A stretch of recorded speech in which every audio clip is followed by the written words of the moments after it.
What's good, y'all? I'm GG. You're tuned in to the Green Gorilla channel. It's the place where black men can express themselves freely, straight up with no chasers. And before I get things started, I want to give a shout out to all the members of the Green Gorilla channel. Antonio Feria, Omni Americana, Cameron 87, Deshaun Nolly, Brian Peaks, Mr. Lou Meth, Michael Ross, Nelso, Apex Prowler, Kareen Henry, Dr. Rock, Julius Ferguson, B. Hillfire, J. Charles, Mark Holt, Lee Ways, Jeffrey Speed, The Nameless Protagonist, The Face, Rais Muajid, Mark Swift, Show Me, Black Dog, Odd Collard, Raphael Brown, Deanne, Donald Watts, Barry Little, Ryan Jackson, Hip Hop.catv, Coach DC, The Remedy, Kashif Caldwell, Infamous Chillin', I Am Black Man, Nichita, True King 337, jumped on me. I don't know why it jumps like that.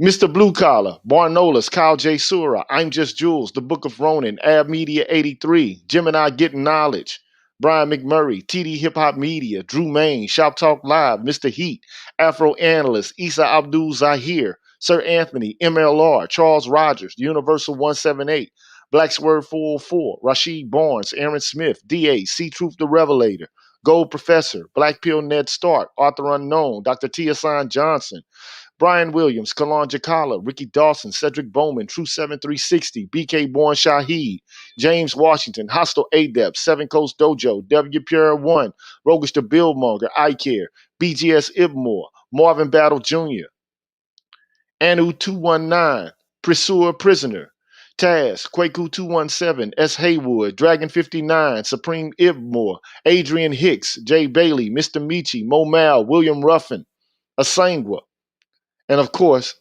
I forgot the last few times, but Force Windu, may he rest in heaven. So having said all that, thank y'all for y'all ongoing support and helping to maintain the Green Gorilla channel. Appreciate y'all. And what I would like to do is salute, man, Donald Watts, Cameron 87, Culture First, Politics Second, and Economics Third, Barry Little, Shango Zulu, PK Angel. What's good? Jim and I Get Knowledge. What's up with y'all, man? So today I got a guest. He's been on the show before. Goes by the name of Sand Dog, sometimes the Admiral. Oh, What's up, dog? How you doing, what's bro? going on, team? Root, man. Nothing Rude, much, man. dog. What's going on with you, Enjoying the bro? pleasures of fatherhood. That's right. That's right. And Yo, and look, man, congratulations on your daughter, brother. yo, thank you, man. I appreciate it. You know what I'm saying? I really do, man. Yeah, I'm having fun, man. I'm team Sleepless Nights. Many of you have seen it before, but I'm having fun. All right. Well, congratulations on your first seed, man. I can't remember how old you said you were, bro. Uh, Oh man, I'm old, man. I'm 43. okay. Yeah. Well, that ain't that old, man. Yeah, That's not that old. yeah, Um, man. But I like it. but yeah, bro.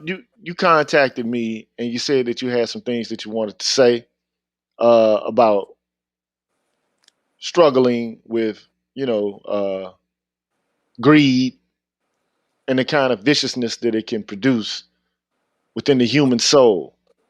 So, Correct. if you could extol what it is that you or expand and expound on what it is that you mean by that. Yeah, because recently, right? We've been, especially in the manosphere, there's a lot of conversations about our condition and racism and how did we get here, right? And Right. so, what I think that one of the questions that we haven't asked is that ultimately, when you look at freedom, for example, we're all familiar with George Orwell's Animal Farm, right? And how Snowball and Napoleon fought the oppressive farmer and then ended up becoming worse than the farmer himself, right? Correct. And so Correct. when But a lot of people might not know about the animal farm or that story. If you could just give them a brief synopsis of what the animal well, farm was. the brief synopsis is that Animal Farm was a story about farm animals that were being oppressed by a cruel farmer. So the animals led a revolution and decided to overthrow the farmer. And when they overthrew the farmer, at first things were fine. And then the animals that ended up leading the revolution more and more began to take on the ways of the farmer, and then ultimately treating the animals on the farm just as badly as the farmer, if not more cruel than he was. Right. Right? You know what I'm Right. saying? And so when I look at us and I look at our struggle, or I look at the human condition, period, regardless of color. And the thing about it is that in my religion, in Islam, we're warned against siding with the rich. And I think that for many people, like when you're looking at making change, or when you look at making change, you have to overcome the vices of the current system that you're in.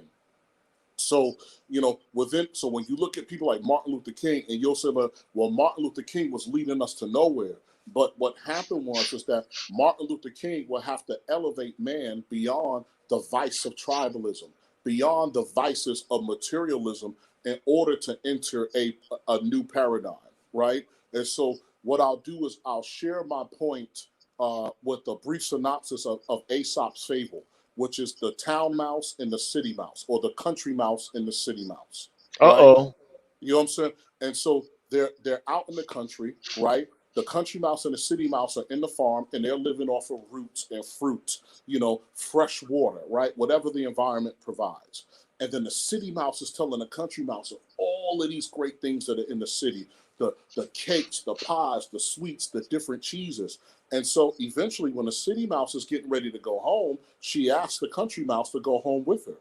And true to fact, they get to the city, and they're at this table, and the food is amazing.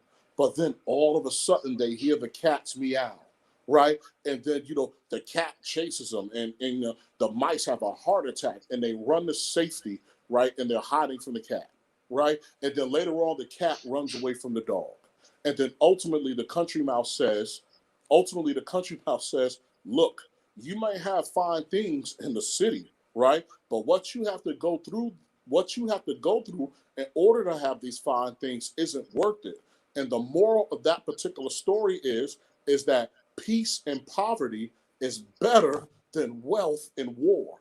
You know what I'm saying? Or wealth and drama. And Right.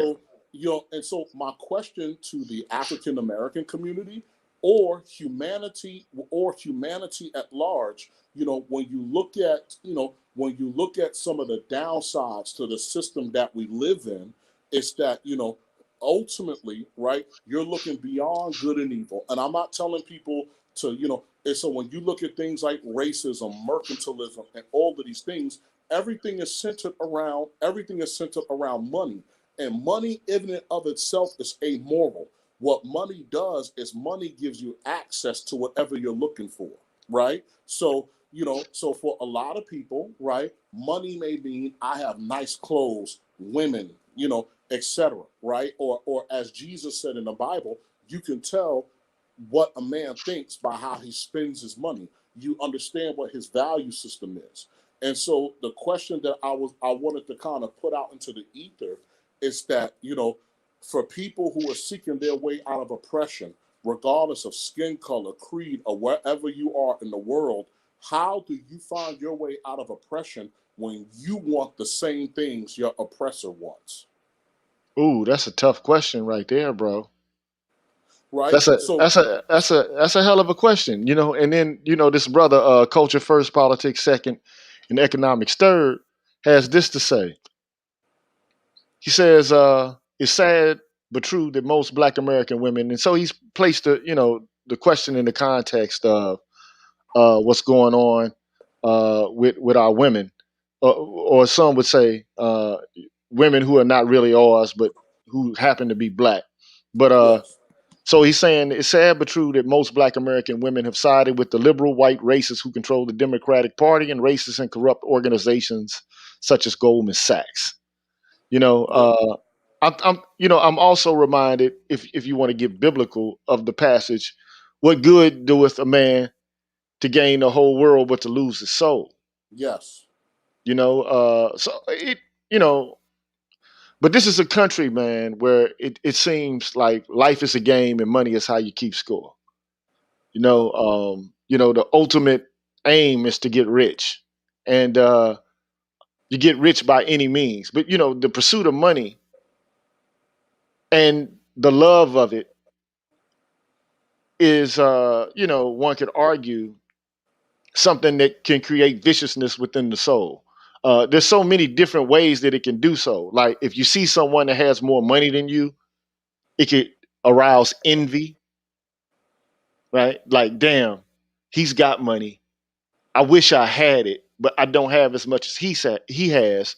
So that makes, or arouses envy within my soul. It can make Yeah. you step over people in your pursuit of it to where you will manipulate and exploit people. Um, it could, you know, make you live a life of hedonism, to the neglect of the well-being of other people, because you just want what you want, and you want more and more and more of what you want, uh, and you begin to treat people not like people, but more as like instruments to you know what it is that you desire, which is wealth. Okay. um, but I look, we live in a capitalist world, man. And well, I do. You live in the UAE, okay? But I live in America, and it just seems like more than anything else, everybody's trying to get rich here. The bag, money, stacks. Everybody's in a paper chase, right? But one has to ask the question: is this the ultimate, goal of a life well lived? Yeah. But Just it's to like get rich? Outcast said, man, we alive, but we ain't living. Yeah, yeah. It destroys relationships. The love of money, not money itself, because as you said, money is not, it's amoral, okay? But the funny thing about it though is a lot of people are judged or assessed their moral value and their worth depending upon how much money they have. Yeah. You ever notice that? Like Correct. Yes. people, that people will say, okay, well, you don't have money, so there's something vicious about you. There's something morally bankrupt about who you are because there's so much opportunity. The only reason that you haven't been able to take advantage of the opportunities is because there's some sort of personal lack that you have. Yes. So it's a lot going into this question. So I don't know, man. A lot of people will put it this way: you could you can have a lot of money and still not be happy. But one thing is Yes. for certain: if you don't have the means of subsistence, you still won't be happy, because then you'll be struggling to make ends meet. Yeah. So it's like a double-edged sword. But go ahead and expound. I don't want to take up. No, You know, because just because again, that's why I'm coming to you, right? So for us, right? So like I said, again, I'm bumping my Jay Z, right? And Jay Z said, "What? I'm gonna get richer by any means." Like that thing that Malcolm palmed in the picture. Never read the Quran or Islamic scriptures. The only sums I read was on the arms of my niggas. Carry on like I'm non-religious. Clap whoever stand between Sean and figures, right? So I'm listening to the lyrics and I'm like, yo, we hate Christopher Columbus or Andrew Jackson, but they will love this. yeah, yeah, and that's the thing that kind of gets me. It trips me out because like Black Americans, whether they like it or not, we're Europeanized Africans, man, who were former slaves. It's the truth, Yeah, man. We don't have the same value systems of our cultural ancestors, and so but we have even yeah, but even we've then, yeah, wholeheartedly bought. And then even in Africa now, they've for the most part bought into the cultural systems of the West. yeah, And then one has to ask the question: is this the best kind of system that you can establish? Now I don't know what Islam does in relation to Jubilee, but I know, like, the Israelites used to have a system whereby at some point, I think it's every 60 years or so, all yeah, debt would be wiped out for every you know everyone. Yeah. and you can reboot the system so people don't have to, be saddled down by something that's, to be honest, it's unnatural. Because money in and of itself is not, it's not real. It's a human artifice. Okay, Yes. it's a human creation that's designed for people to exchange goods and services. That's what it is. Yes. Okay, you can't use it because it has no intrinsic value. It has instrumental value, but it has no intrinsic value. Correct. And but people, because it is able to buy you goods and services, they want more goods and services. But there is a point at which, like I got some friends that are millionaires, you know, uh, and they still got problems. They're human beings. They have human problems. Yeah. You know what I'm saying? So, but yeah, go ahead, brother. I don't want to. Yeah, but that's what I'm trying to say, because ultimately, at the end of the day, right, when you just look at the human condition in general, right, regardless of your skin color or what culture you come from, there comes a point in any society where man's vices will tip the scales against his higher ideals, right? So in the United States, on our document says what we hold that these truths are self-evident that all men are created equal, right? So you got the people from Europe themselves who are coming fresh off of oppression. Again, one dealing with the Roman Empire, then with their own governments and everything else, and all of this stuff, right? Or when you look at Bacon's rebellion, right? So how did the elite divide the proletariat in Bacon's rebellion? They just put money between them, right? Yeah, And so yeah, and so ultimately, and it's like, what I'm saying, because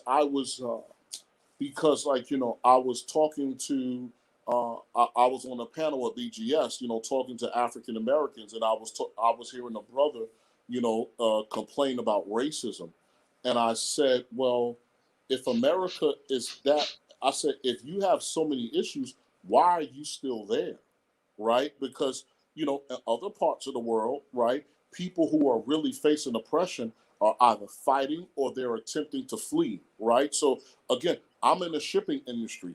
I never opened up a container off the coast of Nigeria or off the coast of Japan and found 50 African Americans in it trying to escape. You know what I'm saying? Trying to escape oppression. But I've seen Syrians, I've seen Afghans, I've seen various Africans and other groups of people. And so, what I'm saying? And so, again, and so what I told them, and so I said, ultimately the reason why you're missing the mark is because you want the same thing that you feel the class above you have. You're not actually quote and unquote looking for freedom, right? So for example, if you look at the majority of the moves that African Americans have made and their progress towards freedom, actually it was a progress towards assimilation, not necessarily freedom, because those are different things. So, for example, post World War II, right? Jewish men were not looking to reintegrate into German society. They said, we want our own homeland, right? right. Palestinian men are not necessarily interested in integrating into Israel. They're like, this is Palestine or bust, right? And so, there are many examples in history where people have faced similar conditions, and they're, they weren't interested in integration for the sake of material comfort, right? And so again, in America is a system that, regardless of skin color, it asks you to integrate. So even if I am of European descent and I'm Polish and my name is Duferdin Schwartz, right? Over time, the Schwartz is going to drop, the Duferdin is going to drop, and I'm just going to be John Dumpf, right? I'm just going to be John Duff, and it's going to evolve into that. And so, so when I hear a lot of people, talk about racism or talk about these things, I'm like, you're not talking about new economic systems. You're not talking about new methods of living. Because if you're going to continue the same method of living, just because you have dark skin does not mean you're going to overcome those vices, right? Because you're not. Jay-Z said it best, right? American gangster, created by the white, mastered by the black, and absorbed by the fiend. right? And so the question, so again, so along that is that what kind of systems that could be put in place that regardless of skin color, regardless of where you're from, where it will somehow manage the vices of man, where everybody could be on some form of equal footing. Well, that sounds like to some people it's going to sound like you're advocating communism, Yeah. or you're advocating for a system where you're leveling outcomes, Well, which no, you which can't. Yeah, the thing about it is that you can't level. But the issue is, but what happens is that the issue with capitalism is that, or the way that we practice it is that you are leveling outcomes, right? So when you have slavery in perpetuity, when you have Jim Crow laws, when you have school to prison pipelines or whatever, so it's one thing, right? This is what I'm trying to say. So it's one thing where again, like, because here's the, you're not doing outcomes, right? But let's say, for example, right, if if if if everybody across the board had the same access to education, full stop right there, right? So so the same education that I get at a high end school in Massachusetts, I could get in the hood in St. Louis. You're not controlling outcomes, but what you're doing is that what you're doing is ultimately you're giving everybody a fair chance, right? So let's say, for example, like the kid at the private school in Massachusetts, right? The wealthy boarding school in Massachusetts, right? Nobody isn't looking at that kid going, well, little Johnny is behind in reading. So, hey, let's get cell number 15 ready for him in our private prison that we're building. right, Right. And right. so, and so this is what I'm trying to say. And so, like I said, the thing about it is that, for human beings, when you talk about, again, paradigms of living. So yeah, capitalism is one thing, but there was a time where, okay, I had my little piece of land, a house, shelter, and everything else, and I could farm and grow my carrots and survive, right? Did I necessarily need a corporate job? Right. You know what I'm saying? Well, And so right. again, and like I said to you, again, these are just things that are swimming around in my head because my thing is that, again, white, black, green, or anything in between, if you and your oppressor want the same thing, you will never find freedom, Yeah, right? that's So, that's one of the things that like I don't know if you just recently read when I saw the movie Judas and the Black Messiah. I'm Um, gonna watch it tomorrow. but yeah, one of the things though, I'm just referencing Fred Hampton here, not necessarily something that was said in the context of the movie, but Right. there's a video on YouTube where Fred Hampton talks about education, and his idea that he was putting forth to one of the guys was like, well, what is your goal? What are you doing here? He said, like, if you don't have education and you create a revolution, if the revolution is not undergirded by some sort of educative principle, then what you're going to do is you're going to end up mimicking the oppressor to begin with. Like, and he talked about various dictators, Papa Doc, and a few other people. But Yeah. the idea is, if you don't have the right kind of system, you just replicate the system that's already exploitative and oppressive to begin with. You know, Yes. so, and thank you, Stuart, for he says just returning what was refunded. Yeah, because I tried to put this documentary together, man, and to try to help the Manosphere handle its own public relations and to draw upon the work of Curry, Johnson, Neal, Sperling, Yep. Monago, and a few others, and it didn't reach its goal. So instead of taking the money, like Umar Johnson, I guess, or something like that. No disrespect to him, but I didn't want that cloud hanging over my head. You get what I'm saying? Yeah, I get. So, Yeah. because if I ended up with like $10,000 and there's no product because I don't have the means by which to get the product done like I wanted to, then y'all need to have that back because you didn't give me the tools necessary to actually do the work. You know what I'm saying? So that's look. And it has recently come to my attention that some people think I'm an exploiter of the space. And if I was, why would I give the money back? Because if it was the case that all I was looking for was some money, I'd have found a way to keep that bread. You hear me? Correct. You Yeah. know what I'm saying? But I have more integrity than that.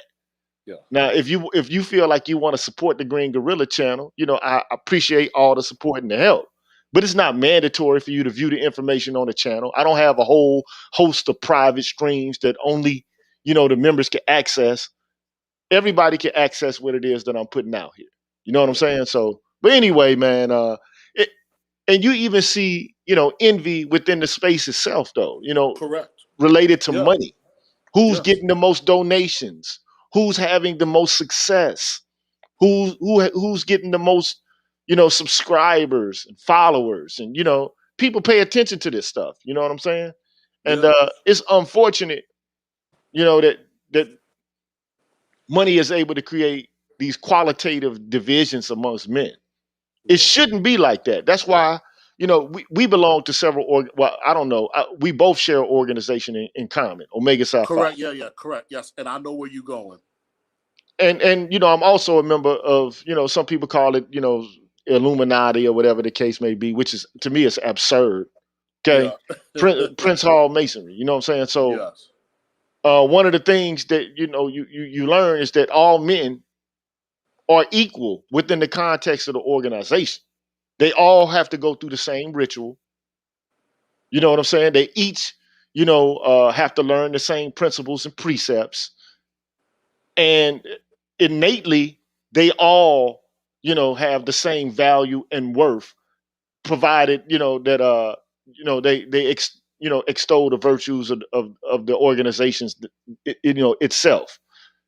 So, but this culture, though, I mean, there's a lot of it's a lot of finger pointing, a lot of enmity, envy, jealousy, and it's sickening. You know what I'm saying?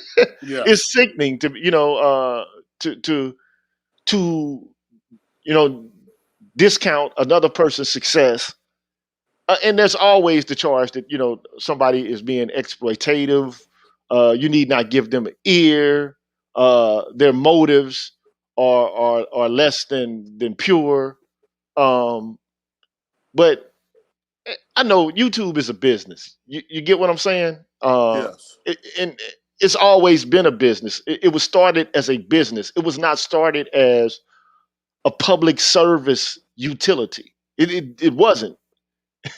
It was started, in order to generate money. And so, I'm not saying that you shouldn't try to make money on it, but I'm saying that, like, capitalism and the pursuit of money can't be your only aim, and you actually be a statesman. And Yeah. that's the thing that I think is lost of, in this culture, is that everybody is vying for bread and nobody is vying for statesmanship. Yeah, Because because you it's not even. Yeah, because the problem is, again, like I said, I was following some guys on the internet, and they were talking about things that you call useless degrees, and I thought to myself, and I was like, why is since when is the preservation of knowledge useless? So you're saying that the only things that are of value are things that generate profit? You're entering very dangerous territories, right? Because now you're dismissing many of the sciences and disciplines that allowed you to build society in the first place. Yeah, correct. So, like, put it this way: before um, the advent of the contemporary university system, and the way it's orchestrated now, there was no division, no hard and fast division between disciplines. I mean, initially, all there was philosophy, and then you had this split between philosophy and what they call natural philosophy. Okay, but I mean, even back in ancient times, you started to see some sort of division because men would study different things within the context of philosophy. But um, this hard and fast distinction, like, take for example Rene Descartes, right? Yes. Um, he was a mathematician as well as a philosopher, as well as someone who studied the human body. he would take cadavers and study the eye. And he Yes. he created the Cartesian plane, what's known as the X and Y coordinate grid system. Okay. Yes. Um, I mean, many, so there wasn't this hard and fast distinction between the disciplines like there is now. But the reason that the disciplines are split up like they are now is so that it could be professionalized and so it could generate a profit. Because the university system didn't used to be set up that way, but it is now, right? And preference is given to the hard sciences or business. That's where the money is now because they generate more revenue. So more money, if it generates more revenue, the idea is then that's what you need to dump more money into. And look, my viewpoint on economics is that it's a social science, and but but these social scientists. Philosophers get upset because many economists fancy themselves as philosophers. Well, no, well, to some degree, but not really, because I mean, Yeah. much of what they do is based on philosophy. Um, I mean, you look at Adam Smith, you look at John Locke, Rousseau, Thomas Hobbes. I mean, they're borrowing from ideas of these men. They're deriving ideas from social contract theory, um, and they're making certain assumptions about human nature, and they're embedding those into a system of economics. And I just think that they're wrong. We got Yeah. somebody here, AKA Ellie is I think she's an AKA. Well, she must be one of them ooh woo woman. So not ooh woo, but ski wee lady. So let's let her in. Yeah. AKA Ellie, what's going on? Hello, can you hear me? Oh, I thought you was one of them. I'm not. I'm Uh, actually from the UK, but I'm not a lady.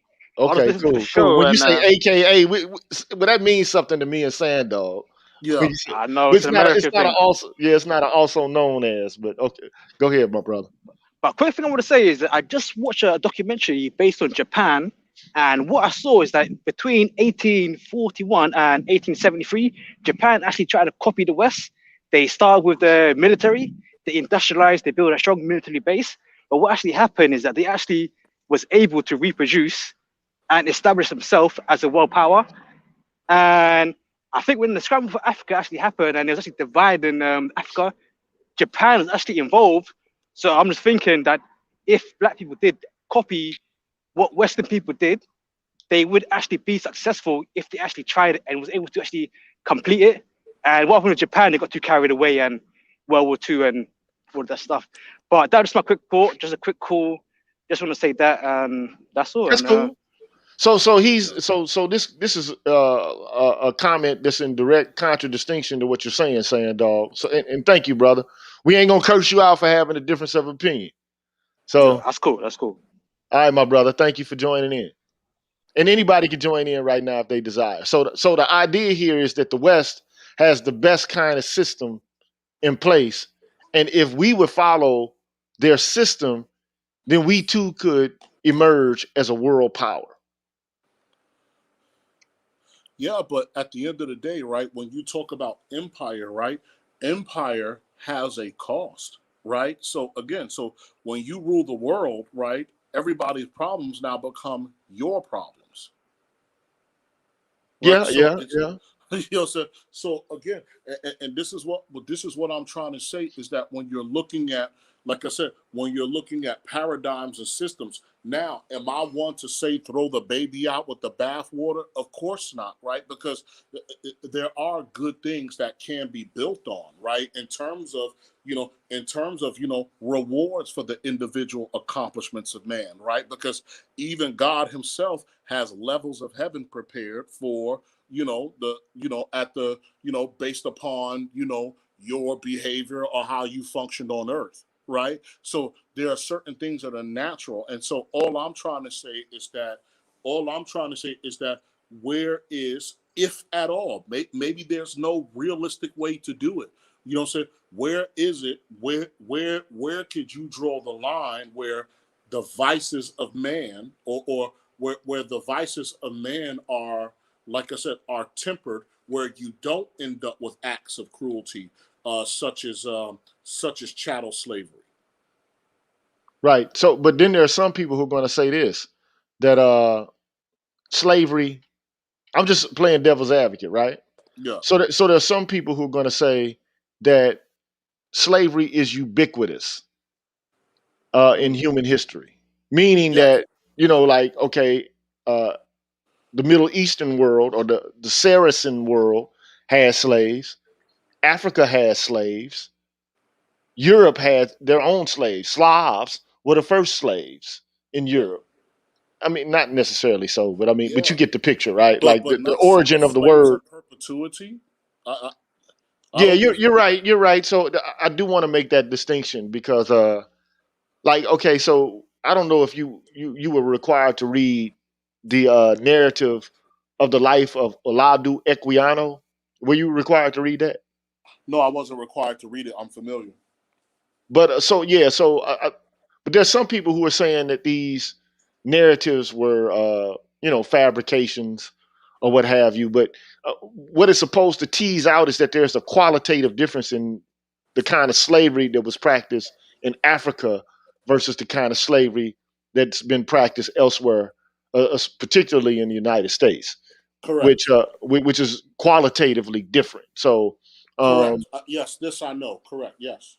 so even like, say for example, there were many Roman slaves who were teachers. They were allowed to, perform functions that the average slave in America would never be able to perform. Um, Yeah.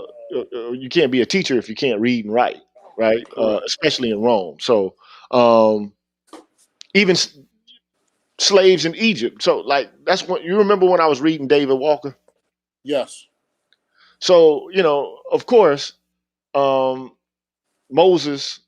This is just for, like, I'm not taking the Bible literally, but the idea is that the Egyptians allowed a foreigner, Moses, to actually be a part of the governmental structure of Egypt itself, Yes. and he was granted permission to intermarry had he chosen into, the women of that state, right? Yes. And he was also uh, given or told that he should take up the finest area and have his people inhabit it. They didn't relegate them to ghettos. They made sure that they had a nice place to set up, you know, th- their living spaces, their living accommodations. But of course, we know that what happened in America. Yeah. Black people had to sleep in shacks. But so the idea here is, if black people, copy and imitate or mimic Western culture or society, then they'll be better the better off for it. Yeah. I Yeah. don't know, That's man. Like like you said, there's a certain set of negative externalities that come along with yeah. having the kind of system that America has. You know, um, human beings got along just fine without the system the way that it currently is. But one could argue, like, as the world becomes smaller and smaller, the population rises and technological advancements increase. How is it possible, Correct. to employ a system that is non-Western? Like, how do you do it? Because it seems like they've created a system that everybody is adopting throughout the entirety of the world. Yeah.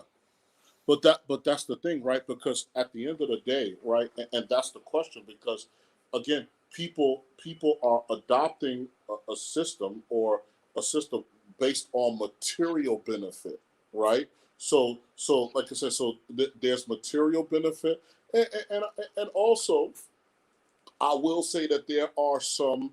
I will say that there are some moral benefits, right? You know what I'm saying? So, some moral benefits, into it. But like I said, but the issue is that, like I said, so when you look at things like joblessness, homelessness, all these things, and again, other societies have seen other societies have seen poverty as well. So, for example, for us as Muslims, when properly executed, one of the five pillars of our faith, we have something called Zakah, right? And Zakah is money that you pay based upon a percentage of your wealth, and you pay it every year during Ramadan. And then that Zakah money is designed. That Zakah money is designed to help people in need, or to liberate somebody from debt or slavery, right? Okay. And so that money is collected. That money is collected on an annual basis for that, and then there are zakah funds that are designed to, again, to do, like I said, to do just that. So like when you talk about, like, for us in terms of a form of jubilee, right? And so this is something that happens. This is something that happens every year during the month of Ramadan, right? Every So year there's a jubilee for Ramadan. not a jubilee, but zakah. You know what I'm saying? Okay, so explain to me what Zakah is, because I'm not familiar with it. Okay, so basically, what zakah is that you're taking a portion of your wealth. I'll simplify it. I'm taking a portion of my wealth every year, like the same way you pay taxes, right? So in a similar way in which you pay taxes, right? It's calculated. I'll pay a percentage of my wealth, and that wealth goes directly to support the needy, Okay, okay. and So it's it's done like every year. right. So the simplest way to put it is, imagine your tax money going directly to the needy. Yeah, well, you know what happens in the West. The tax money is allocated to bureaucracies where you got bureaucrats who determine how it's best well spent. Yeah, And they, lord over the people that they give the money to. Like, EBT cards, man, they make sure that you only spend money on specific kinds of items. yeah, Or, if you receive Section 8, then there's stipulations that come along with it. You can't dispose of it as you will. You have to use it how they define you have to use it, right? yeah. Um, but anyway, good discussion, bro. Anybody, if they want to join in, they could have the opportunity to do this at this moment. Let me see. So yeah, I actually, I met an African man, and we wrote a paper together about this very issue. And it's no secret that in this culture, there's a lot of poor folks. But then, the argument is always made, well, poor is relative. Like, nobody in America is really actually poor in the same way that, say, for example, somebody who's a Somali is poor, or Yeah, a Kenyan that is poor, yeah, or someone who lives in a third world country. So they don't have the same amount of poverty. So they talk about this idea of relative poverty, right? Um, yeah. so I mean, how do you respond to that? That the idea that nobody in America is really poor. A lot of these people are just whining and complaining. But here's how I would respond to that. People are struggling to keep their lights and the gas on. Yeah. Well, like I said, that's absurd, right? Because why is it that in the United States you have something called the working poor? Like, to your very to your very point, right? There are people that work at McDonald's that have to choose between putting gas in their car or paying the light bill. Right. You know what I'm saying? Like I said, make that make sense, because again, a lot of these things, and that's what I'm trying to say, a lot of these things are excuses of vice. And what I'm trying to say is that, again, when you side with the rich, right? That's what I was trying to say. So for, like I said, BGS said it 1,000 times, right? It's not that African Americans dislike, the American system. They just don't like their place in it, Right. Right. right? And I so think that what? that's true. I think that's true. We want to be like white folks. We want to have what they have. Yeah. And But without looking at the consequences of American policy throughout the entirety of the world. Like, I mean, Yeah. like we do some bombing, man. We got a lot of military operations all over the world. Now, you reached what level? Captain Yeah, in the Captain. Yeah. military? And you were in the army, correct? Yes. So you know what America does firsthand. Yeah. Yeah. You know, So, I mean, but like I said, but this is what we're getting at. And so when you look at the American proletariat, that's what I'm trying to say. So even then, right? You had indentured servants and slaves, right? A combination getting screwed over by the planter class, right? Getting screwed over by the planter class, and then what happens? The U.S. government says, "Hey, I'm going to give one group a whole loaf of bread, and I'm going to give one group half a slice of bread," and then that's the beginning of many of the problems that we have now, right, right. right? So Which is again ultimately money, and I'm certain. I wish I had time to do the research on it, but I'm certain that there's a direct correlation between being on that plantation, right, and then working a corporate job today without health insurance or working 14 hours a day, right, without seeing a pay raise in decades. right, right, right. There's a Shout there, out to Black Men Being Brutally Honest. Yeah, shout out to him, man. He's a content creator, man, and every now and yeah, then I drop by and check out what he's got to say. Shout out to him. Uh, so peace out to you, my brother. You can join us if you would like. The link is in the chat. Anybody can join us if they want. I struggle with this because like this culture, man, teaches you to appreciate the struggle to gain money. And we yeah, know that most people are not going to become rich, man. It's just not going to happen. Okay. yeah, We know that most people are going to fail in their pursuit to become rich and famous, man. yeah, It's just not going to happen for most people. And it's not because they haven't tried. It's because, the system is set up in such a way that everybody just can't be rich. correct. You just can't, man. But then my question to you is, how does this idea that you're espousing here match up with your politics? Because you are a conservative, you're a Republican. So how Yes. does this square up with your republicanism? Now, because that's the thing, right? When you talk about the history of the Republican Party, right? So for me, like, we could have another discussion. So there was something what you would call radical Republicans, right?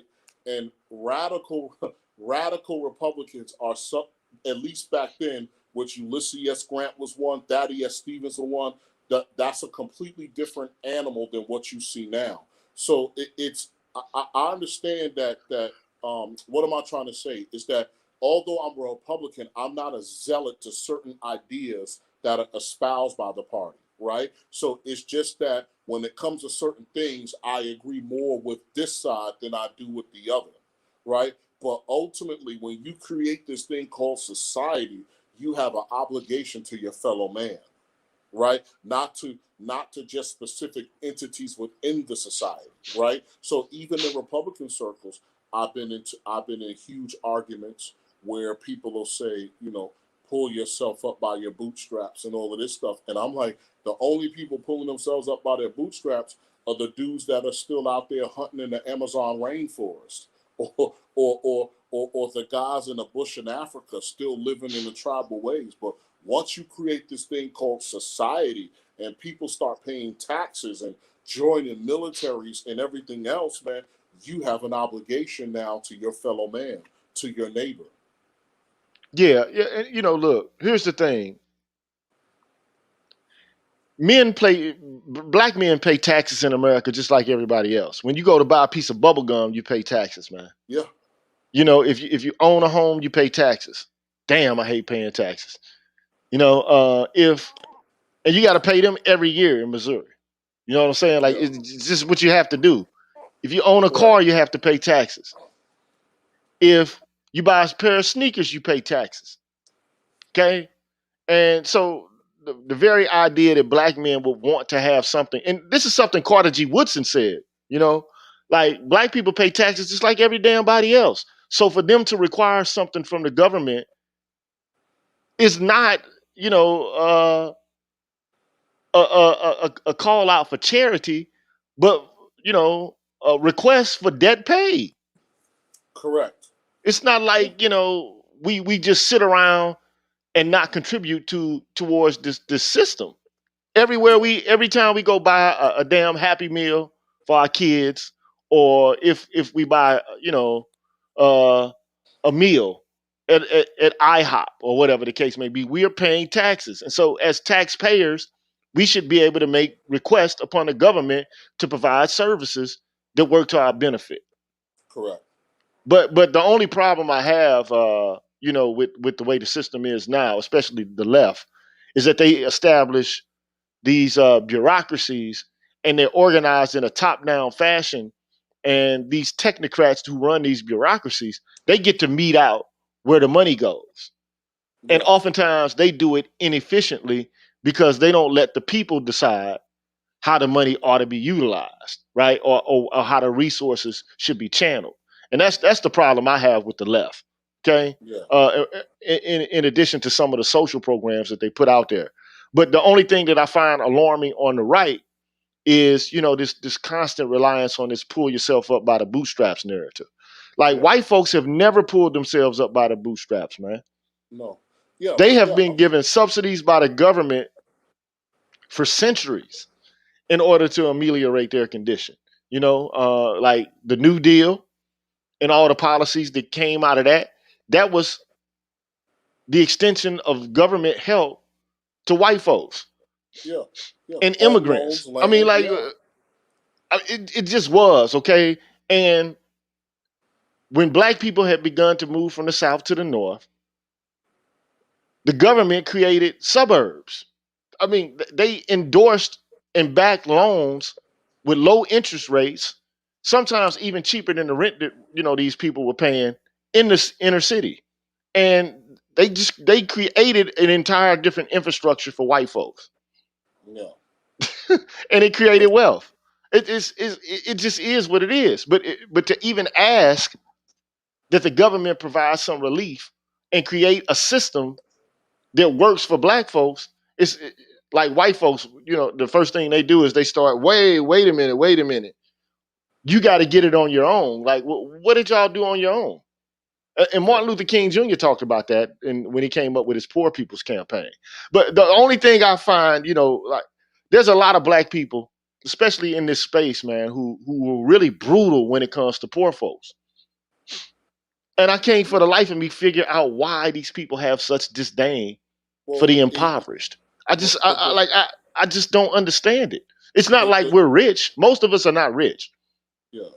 The issue is, again, that there are other issues that go with that. So even for me, right, although I'm a Republican and I'm conservative, like, I would love to go on Fox News and talk to Sean Hannity, because again, right, when you talk about pulling yourself up by your bootstraps, the first thing that God blessed me with was something that wasn't in my control, was the fact that I had two functional, loving parents. Right. So that is a leg up that God gave me that many people don't have. So I told, again, I talked to many of guys who are conservatives. I said, what if your mom was a teenage girl that hid her pregnancy from her family, right? Abused heroin, right? Gave birth to you in a dumpster, right, behind the high school after prom, and left you there for the fire department to find you, right? And now you're born into this world high on heroin, screaming your lungs out of cold and hunger. Your mother abandoned you, and you're in a dumpster somewhere in the Bronx or in Harlem. You know what I'm saying? And you managed to survive to adulthood. You know what I'm saying? Please tell me that that you could look me in the eye and say that you will be the same person that you are now. Yeah. So, I noticed this. See, this is why I commiserate with people who are impoverished. Because I lived, okay, so I grew up in the hood, man, right? And Yeah, but it wasn't always a hood. Um, my grandmother bought a house in the city, okay? And you know how it is, white flight, okay? yeah, When my mother went to high school in the area, the high school was predominantly white. But by the time I was born, you know, uh, the neighborhood was all black. But yeah, then, like in St. Louis, Like one could argue that St. Louis is the city in which modernity came to its close. Okay, Yeah. so after Pruitt-Igoe was demolished, some people mark that as the beginning of post-modernity. Okay, Yeah. um, so the idea was to create efficient housing based on utilitarian principles, right? Um, but what happened was, these people, I mean, they created these suburbs. Then you got the white flight, and then they didn't keep up the infrastructure of the Pruitt-Igoe projects there. So Yeah. eventually, they had to demolish them, right? And you got a group of people who are living in decay, dysfunction, and disease, and then they begin to matriculate to other areas in the immediate city. And so the neighborhood had gone from this strong middle class black family background to now people just renting. You know what I'm saying? And then, like broken homes, because of course in these projects a lot of these people didn't have fathers in the home because it was requested that they not have fathers there. You understand what I'm saying? So I saw firsthand what it was like to be raised around people who had only their mothers around, no fathers, and their mothers couldn't even read.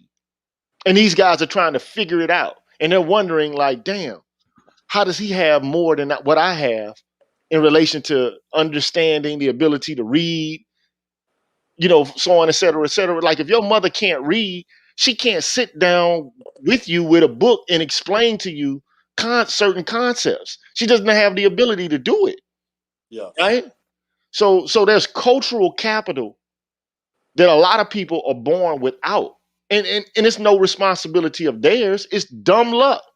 It Correct. wasn't like before I was born, I decided, okay, my mother's going to be able to read, and she's going to have a college education.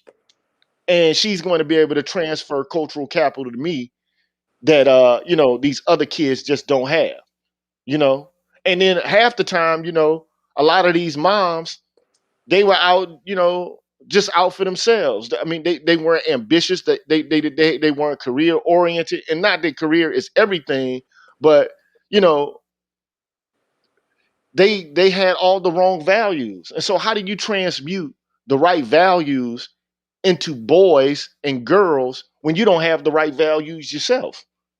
Yeah. And that's why proper upbringing is necessary. But like, my whole thing is I'm trying to describe the situation so that we can begin to make a handle on it. But I think a lot of people are misdiagnosing what's actually, you know, uh, what's actually the problem, right? I mean, the first thing we want to do is point fingers and talk about personal responsibility and choice. But your choices are constrained by the talent index that you have and the cultural capital that you're surrounded by. You wouldn't expect an Aboriginal bushman to be able to pull himself up by his bootstraps in the context of American society. You can't transplant him from the fucking the the bush and then all of a sudden make him be able to perform the same kind of activities in the context of uh, Western capitalist country. You can't Yes. even expect it. You know what I'm saying? So um, it's not that I'm sitting here trying to say that the street is everything. It's all good, but like I'm trying to define and describe. And a lot of guys here don't understand the difference between description and prescription, right? Yes. Normativity, which is this is the way things ought to be, versus this is the way things actually are, and Yes. how they arrived where they are. There's a difference between that. And a lot of people, they don't they don't make Thank that you. distinction, you know. Correct. And so this is what I'm trying to say. So like I said, so despite the fact, and I know that's the stereotype of what happens on the Republican side of the House, but I don't operate. Obviously, as you can see, I don't operate on that paradigm because again, it's you can't engage in half truths and false truths, especially when you want a society when your goal is to have a society that's functional, right? Because again, ultimately, a lot of this stuff I saw coming, like that you're going to have to compete with other nations. one day, like, because, again, you got to remember, right? America has spent, for the most part, uh, decades, right, without necessarily an opponent, right? I mean, whether it's culturally, intellectually, etc. So you spent decades, and so that gives you a false sense of security that that you no longer have to work for what you have or work to maintain the position that you're in, right? And so this is what I was saying. So like even for me, like during the time Trump was in office and you had the trade war with China, and I was talking to people in the States, and I was like, now is the time to lobby for education reform and many other things, because if you're going to compete with China, it's not just a trade war, right? China is saying we're going to have so many engineers by 2040. We're going to have so many doctors by 2040, et cetera, right? And so at the end of the day, if I go to the U.S. government and say, look, man, there's a percentage of American kids that can't even read. How are you going to compete with China? So at the end of the day, right, so again, and this is what I was trying to tell people is that, like you said, bureaucracies, right? So at the end of the day, you're going to have to speak a language of a bureaucracy in order to get what you need or what you want from that particular bureaucracy. You're correct, because the system is only going to operate the way it wants to operate with the nomenclature that it understands. So you have Correct. to you have to meet the system where it is. I mean, we can muse all day, but if we don't have proposals, plans, and concepts that are easily digested by these people in the language Correct. that they understand, we're not going to gain any traction with these people. Because I mean, Correct. you got to write grants. Yeah, because Uh, a lot of you in the sphere know me as the military, but man, I've been out of the military since 2006. Since at the age, I've been operating in companies at the director level since I was 26 years old. So I've been upper senior management and C-level executive on a business development level, operations plans and strategy since I was in my mid 20s, right? And so when I try to talk to guys in the space, and they're saying that I'm saying things that are ridiculous or unrealistic, and I'm like, look, bro, okay, I'm the director of business development, and we haven't met whatever sales that we're looking for the quarter, right? So I worked for this company for 2 years. I've done an amazing job. I had one bad quarter, and I walked in there, man, and the owners and the shareholders of that company looked at me like they didn't even know my damn name, right? And I sat there, and I had all the logical reasons in the world why we didn't hit our margins for that particular quarter. They were all logical and they were all fair, but that's not what they wanted to hear, right? It was hey, we gave you a figure, and by hell of hot water, it's up to you. It's up to you, Mr. Ruffin, to get it, right? And so yeah, I've had times where I was successful, and I had times where I failed, and me and that particular business entity had to part ways. And so, the thing is, and, you know what I'm saying? And the thing is that, for us as a group of people, there's a lot of things that you, like I said, that you need to contemplate. So again, one be it that, again, when you live in a society, capitalism also, a downside to it is that a lot of it is hedonistic. And many of us want the things that capitalism has to provide. And like I said, and shout out to BGS who said it, again, it took me 5 years to catch up to him. And I said, and it was the same thing. We don't have a problem with the system. We just don't like our place in it, right? We just don't like our place in it. And so maybe we have to start looking beyond the system and looking at certain economic models or things of that nature that address the vices of man, right? Capitalism has addressed the vices of man to an extent, but maybe there are ways it could be modified, changed, or whatever, right, to actually what I'm saying, to actually cover more bases. right. Well, welcome to the show, BGS. What's going on, bro? Oh How are you, shit. man? Oh, What's going on? I It's didn't see it. Oh, that's the most Gnostic man in the space. What's going Yeah. on, bro? I don't know, man. I got a brother that studies pre-Socratic philosophy, man. So Man, I I don't haven't know. even spoken on the pre-Socratics in this space, man. I know you haven't, but I know you I haven't, haven't but you even know done it. that. Then they'll But you say, know man, it. that's a mumbo jumbo. We don't want to hear that shit, man. We want to get some money, nigga. You know what I'm saying? Or something else. You know? What the thing is, you know, what I and Sandor can tell you this, man. When before they even teach you how to make money, man, they teach you philosophy first because you got to get your mindset right. Yeah. That's first. Hey, A lot of guys say I want money, but you got to got it reversed. Okay, how you make money is according to your mindset. If you don't get your mindset right, you're not going to make money. Correct. And yeah, so, so you know, go but ahead. you gotta like to me, it's about discipline. Like if Yeah, you really and truly um want to grow money, first of all, you have to start early. yeah. You know, because most people they're just What not going to save money. Most people are not going to save money. There's a book called the Richest Man in in Babylon. Babylon? Yep, Yeah, yep. so it's like, okay, you got to live off 70% of your earnings. Yeah, You got to pay off your debt with 20%, and then you got to save 10%. and then you got to have impulse control. You know, you Yeah, have to but have most people don't. impulse.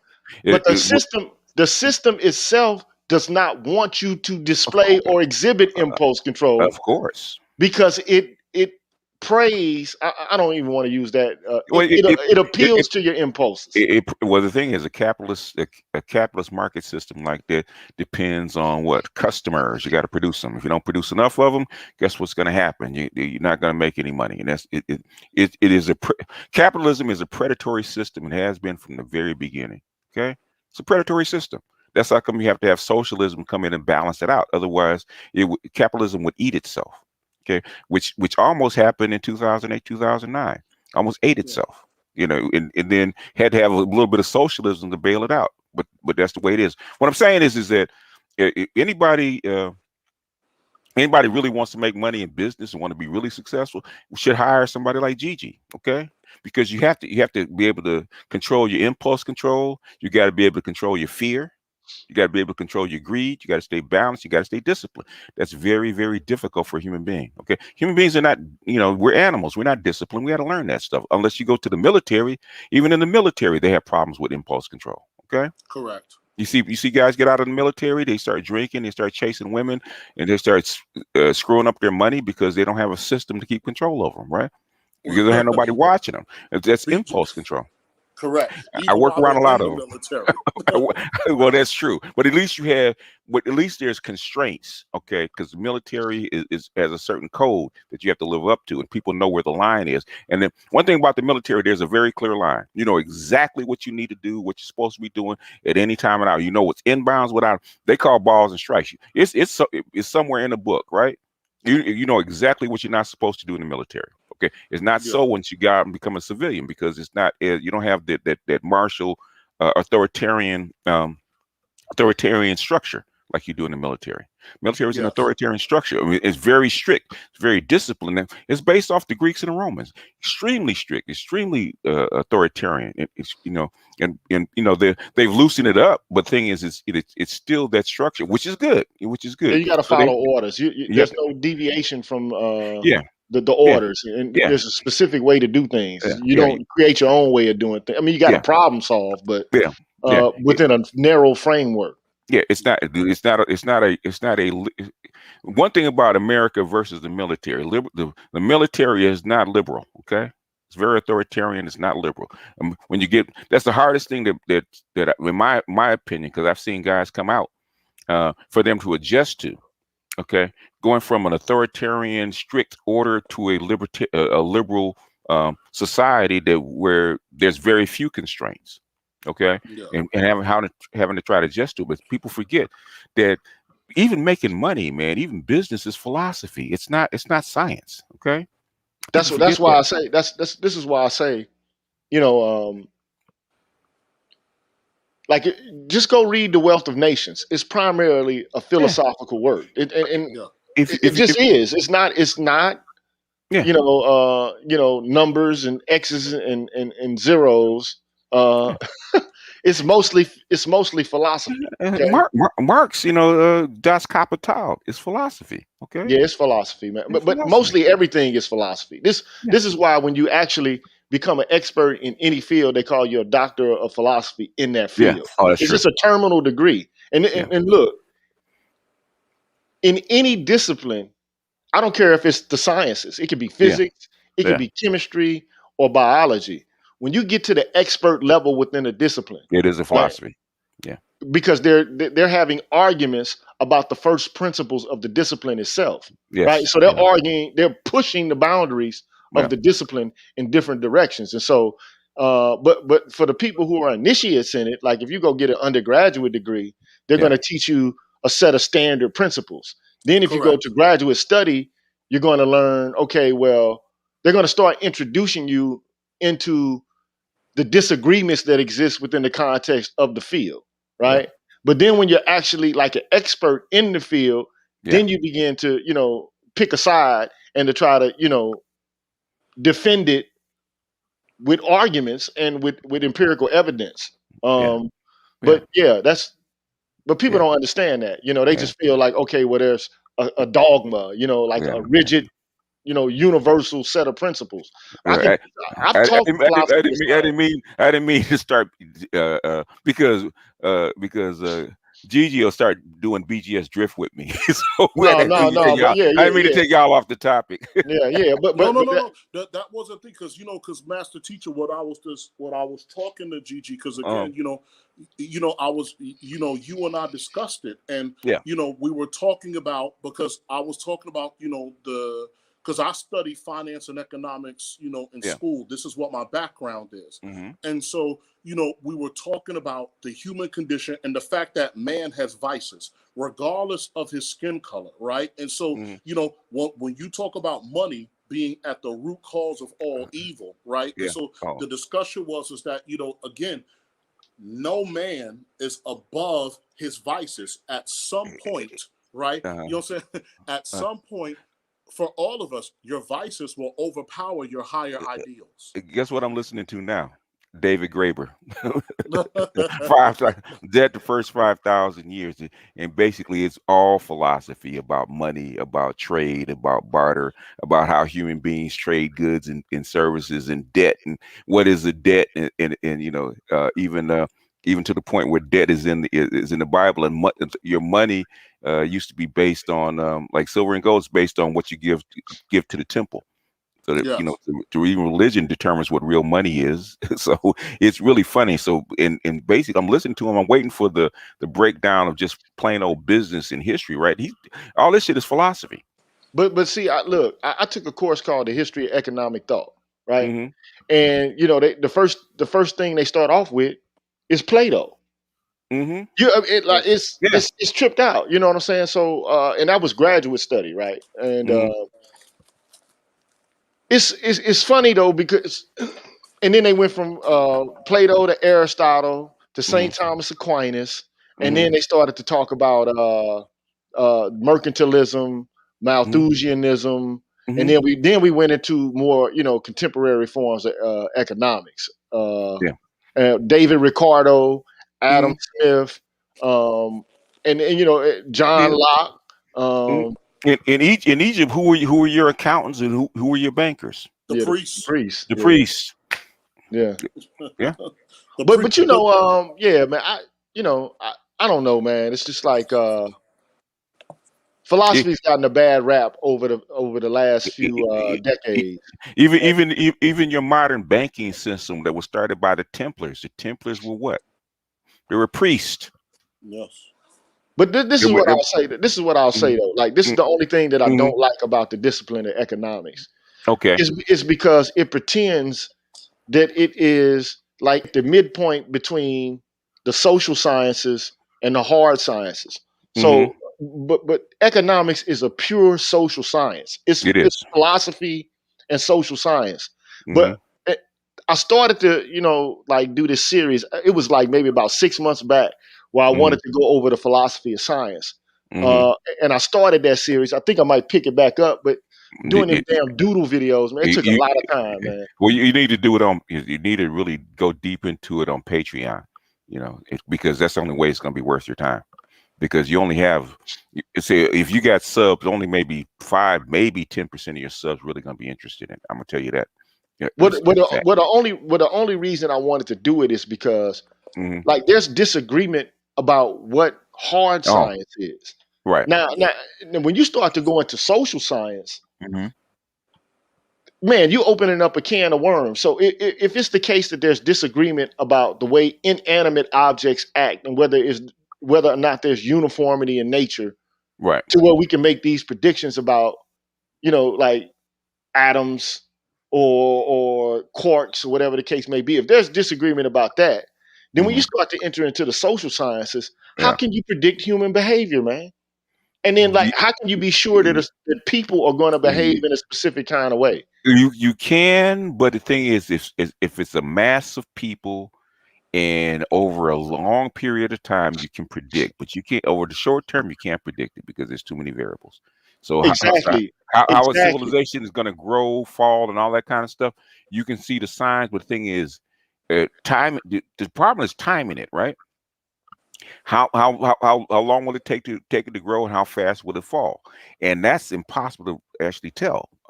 You can give indicators, and you know it's on track to do a certain thing, but you can't. Is it going to take 5 years, 10 years, 50 years, 100 years? You don't know, It and could that's the take a problem. thousand years. It could take 1,000 years. It could. It could take 5,000 years. So It like, could. see, so Yeah. so so, but the point, like when we start talking about individual behavior, we Oh, that's start talking impossible. about personal responsibility, we Yeah. start talking about you know culpability for actions. Like Yeah. philosophers study this shit. They eat and sleep on this. Hmm. Like so when you like, but people just generally appeal to folk wisdom about these matters. They Hmm. don't want to. They don't want to go down the rabbit hole and and dive deep into They, discussions they, about these matters, they, man. They they really can't. don't. They can't. They They can't. No, can, but it's They irritating. no. They don't have But it. most They don't. people, They don't have the most, patience. They don't have the IQ, the patience, yeah, and correct. all the other the stuff. Even the interest, even sit there and ponder this stuff. They can't. The Mo- only few people can do this stuff. yeah, most people don't want to come to the realization that they don't have free will or that they haven't made their own decisions.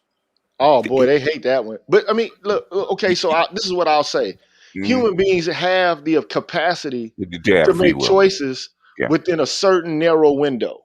Oh yeah, There yeah. are constraints That's it. about what But you can that's what I'm choose. saying. But There's not the constraints on constraints that you think you have it. there's constraints on everything. Yeah, Even God has constraints. Okay. There's no yeah. Well, such thing as no not constraints. yeah, but is only going to work one way. Uh, you know what I mean? He's gonna do what is necessary and deterministic because he Well, has to. Yeah, yeah. because he there's that's they've been arguing about that, but the God's limits are almost infinite, but there are limits. Because Okay. God can't do wrong. Well, there's no such thing as wrong. Well, hey, we don't want to get into a Well, discussion about oh, that. that's just okay. But one That's thing I another do for another know, day. That's but another one for thing another I day. do know is this is what fucks me up about moral nihilists, right? Okay. They sure act like a motherfucker do them wrong all the time. They Yeah. use words right. That Yeah. ain't right. That's not Yeah. fair. Fuck you. Yeah. They get pissed off.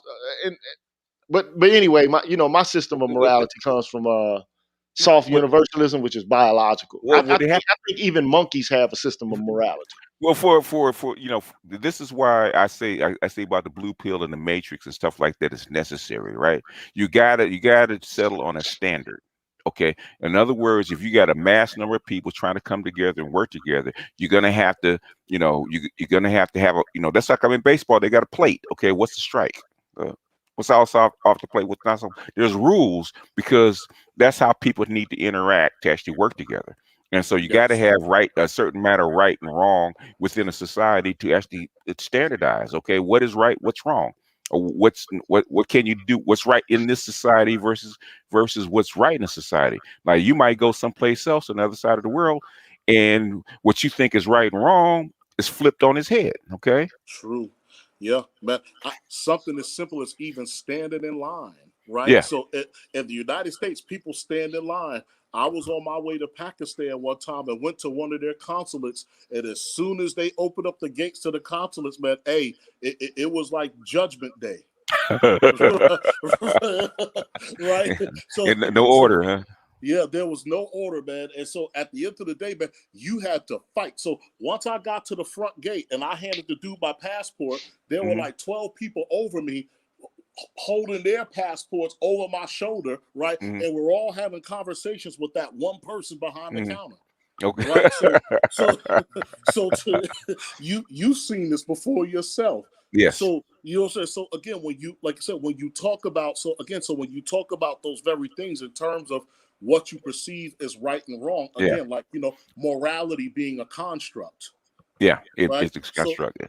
So again, you know, understand that the fact that morality is a construct. So even for me, although, like I said, you know, because sometimes Gigi gets afraid to go there with me because of my faith, but for me, I grew up reading books by Manly P. Hall and other, again, other types of things, which is why I told you, you know, you and Lightbearer from time to time right on my page, right? You know, I like Lightbearer. I like Lightbearer too. I love it, but I just said, like I told you, BGS, I like my religion stirred, not shaken. Shaken, okay.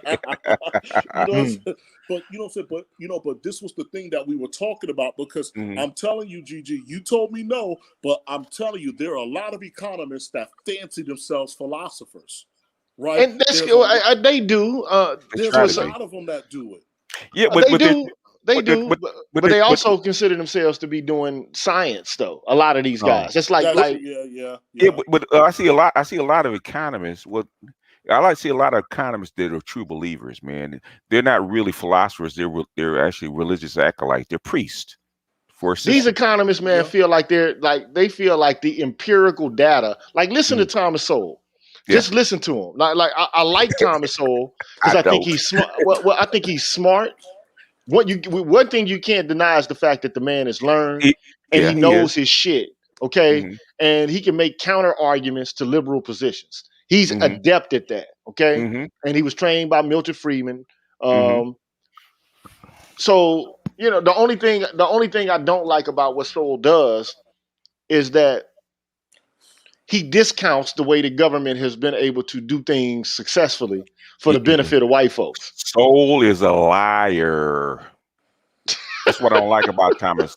Thomas, hey man, can I cuss? Can I cuss for a second, Gigi? Yeah, go ahead, man. Thomas Sowell's a goddamn motherfucking liar. That's what he is. You're too smart, too well learned, and too connected not to know the goddamn truth. I learned that when he wrote the book on the subprime mortgage. I was reading that. I was reading that stuff from 2007 to 2009. Right. Open up Thomas Sowell's book. His first in the introduction, motherfucker was lying. So you a lying bastard, man. Tell the goddamn truth. You know. He's a liar. I don't like. But here's you the can deal, be wrong. though. You can believe, but don't lie, man. When everybody knows what the facts are. But here's the deal. So let me tell you what happens, okay? And so this is what happens in science, right? Even when it comes to politics or a whole host of other issues, right? I don't think he's a liar. For him he's to hold, he's a liar. Hold on, wait. Well, just wait. Okay. All right. I'm sorry. It's sorry, cool. Doc. It's cool. You can be passionate as long as it's respectful. Because you are the man. Okay, I know you for a fact. Exactly. I'm not referencing you. I'm not referencing you. Okay. Because we all know what the fuck we're talking about. Okay. Yeah. Okay. So, but you know, recently what's occurred. But anyway, But okay. So what happens is people have a difficult time admitting that they're wrong about anything. This is just human nature, man. Like people don't like to be corrected, especially people in academic disciplines, like because they spend like years developing positions, and what they do is they try their hardest to defend them. So this is why I like this. Okay, there's a philosopher by the name of Thomas Kuhn he's a philosopher of science, right? And so he said. Huh? Where's my pen? Thomas Kuhn. No, right. Thomas Kuhn. I always got to write down. Every time you say something, I keep forgetting. When I'm with you, when I'm around you, I got to pick up my pen because you're gonna drop a name or a book. Well, how do you spell his name? Kuhn. Okay. Thomas Kuhn. Right. Okay. The Structure of Scientific Revolutions is the book he wrote. Okay. And so people have this idea that science is a system whereby falsification takes place. So you got people who are testing empirical data, and if they're wrong about the data, or if their thesis or if their hypothesis is wrong, then they deny it and they move on and they try something else. He's saying that, look, that's not how science actually works at all. People don't give up anything very No, easily. no, It they don't. takes time. So Yeah. so he says science works within a paradigm. Mm-hmm. And then the paradigm shifts Mm-hmm. when there's a crisis within the paradigm and the paradigm can't explain adequately Yes. phenomena in light of new evidence. Yes. Yeah. And then you get a scientific revolution. Well, you had that with the Hubble. Okay. When they found out all those stars they thought were stars were galaxies, and it just blew what they knew away about the universe and about space. Just blew it away. I So mean, yeah. there's been many paradigm shifts. Like, I mean, electricity, is it a wave or a particle? Right. Or, you know, there used to be like a theory called phlogiston theory. Okay. What? I never heard. Phlogiston theory. Yeah, look Okay. this shit up, man. It's PH. You know, phlogiston theory of combustion. So people used to think the fire started because of some unique chemical compound called phlogiston. Right? No, seriously, man. Like, I I'm believe serious. you. It's just funny, but yes, I believe you. It's a fire-like element called phlogiston, and it's supposedly contained within combustible bodies, and it's released during combustion. That's what they thought. Okay. They also used to think that human sperm, was a homunculus, and that like there was a tiny little man that lived inside of every sperm, and that it's the thing that we know now that that's just absolutely absurd, but Yeah. they really actually thought that there was a little man inside of a Oh, sperm. because the sperm swam. Okay. Yeah. Right. And that's what, that's the form that implanted itself in matter and gave, rise to conception. We now know that that's absurd, but I mean, there's a lot of shit that people used to believe, right?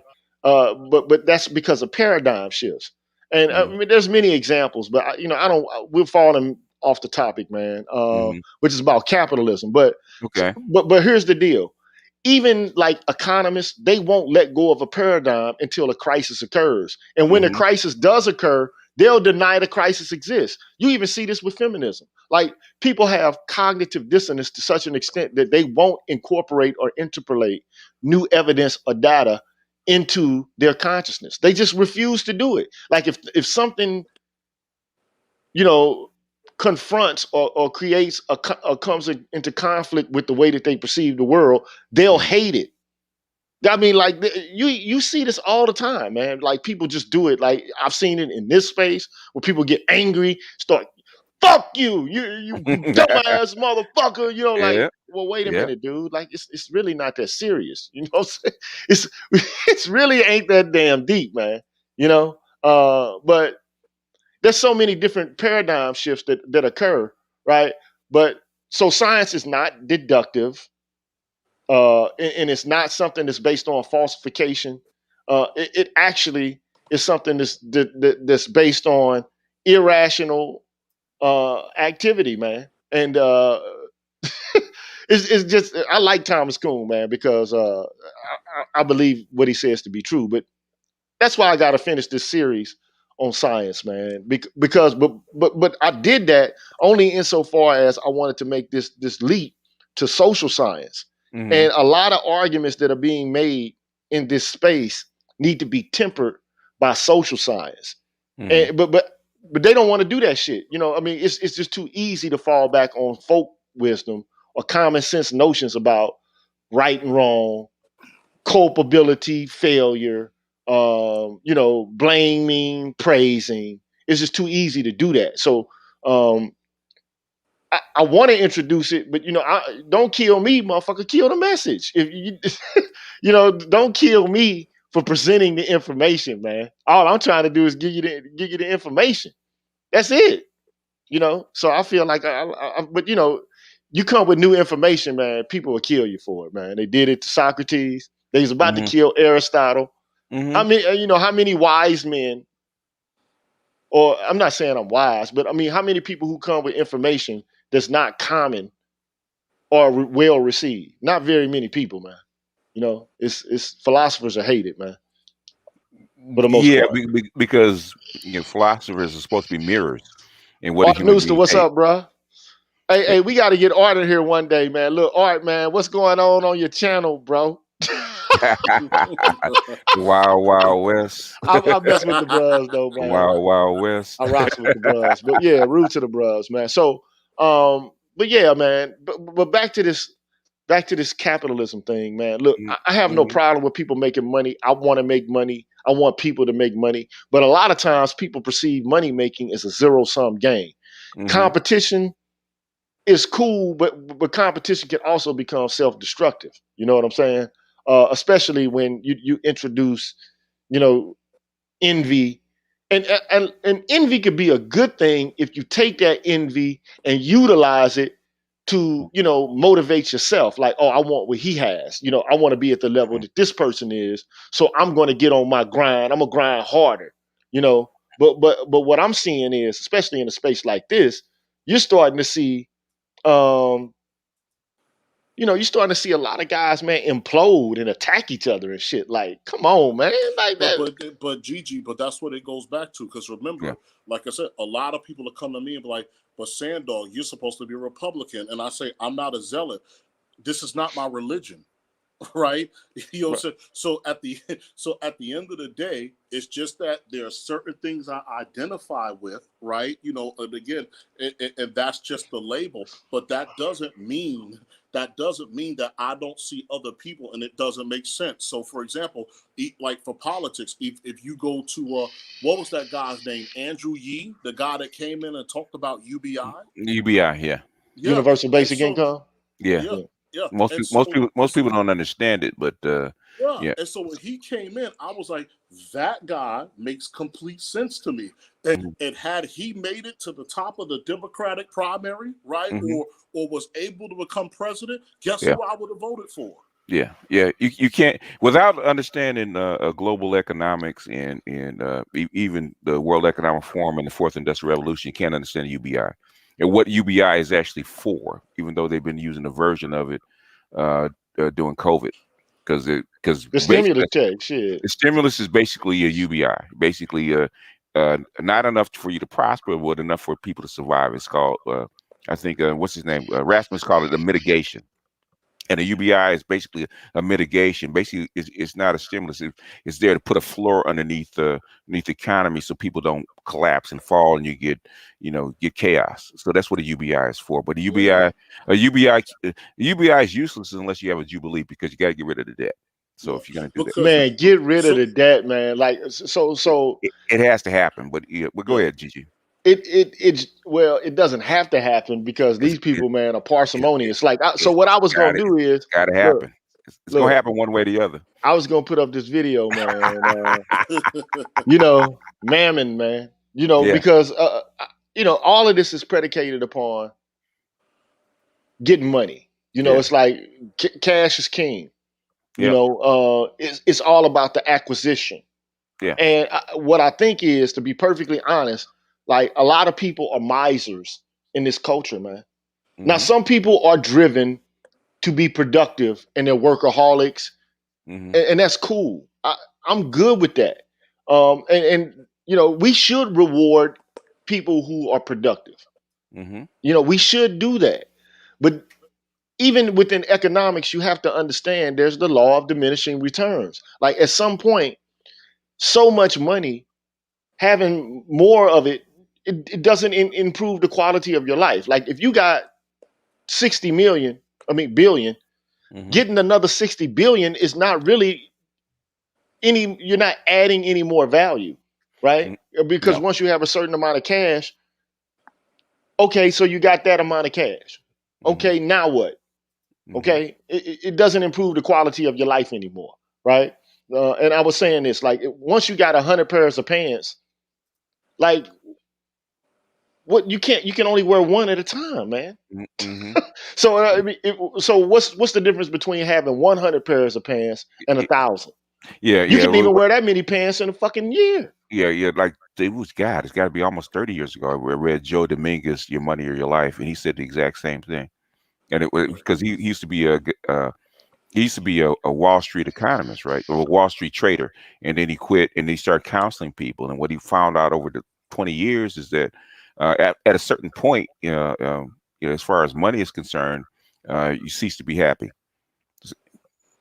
Yeah, in any given society. well, this is what I'll say.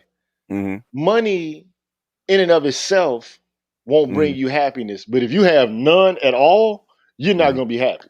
Well, that's true. That's true. I mean, but up to a point, it's really not money. It's basically goods and services. If you get goods and services, there's no money. Like that's what Star Trek's whole premise is based on. People can get their not only their wants and their needs met because they have so much technology that money's unnecessary. That's what the replicators. The You know, replicators. yeah. If you need something, you just go to the replicator, Yeah. whether it's a cup of coffee Yeah. or a brand new board game to play a Right. game with, a deck of Right. cards. You know, Right. it's right there at the replicator. Yeah.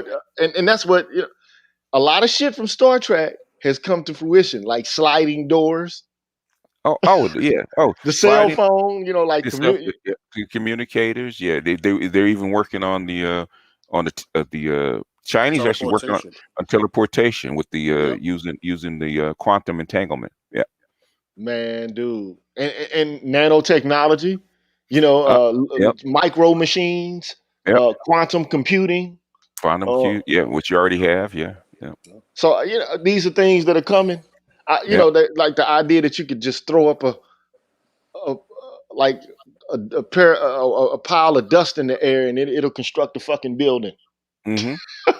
You Yeah. know, it's but what will you say about human agency once human labor is no longer needed? That's the question. It's well. The thing is basically 90 within 20 years, 90% of labor will be no longer needed. What do you do with people? Yeah. That's the problem, man. And look, human Yep. beings are real. Money Mm-hmm. is not real. Relationships are real. Mm-hmm. Okay. And I try to tell people that all the time. Like, it's the quality of the relationships that you have with other people that's most important. And you don't want to look at your life in the rear view. I mean, you want to accomplish things and you want to change the world in a positive way. You want to do that, okay? But at the same time, you don't want to do that at the cost of diminishing the quality of the relationship that you have with other people. Because at the end of the day, that's what's most important at all. And but I think we lost sight of that in the pursuit of a dollar. Mm-hmm. That's just my viewpoint on it, man. That's the way we basically if you talk to anybody in the system, that's all you know. You don't know anything else. Yeah.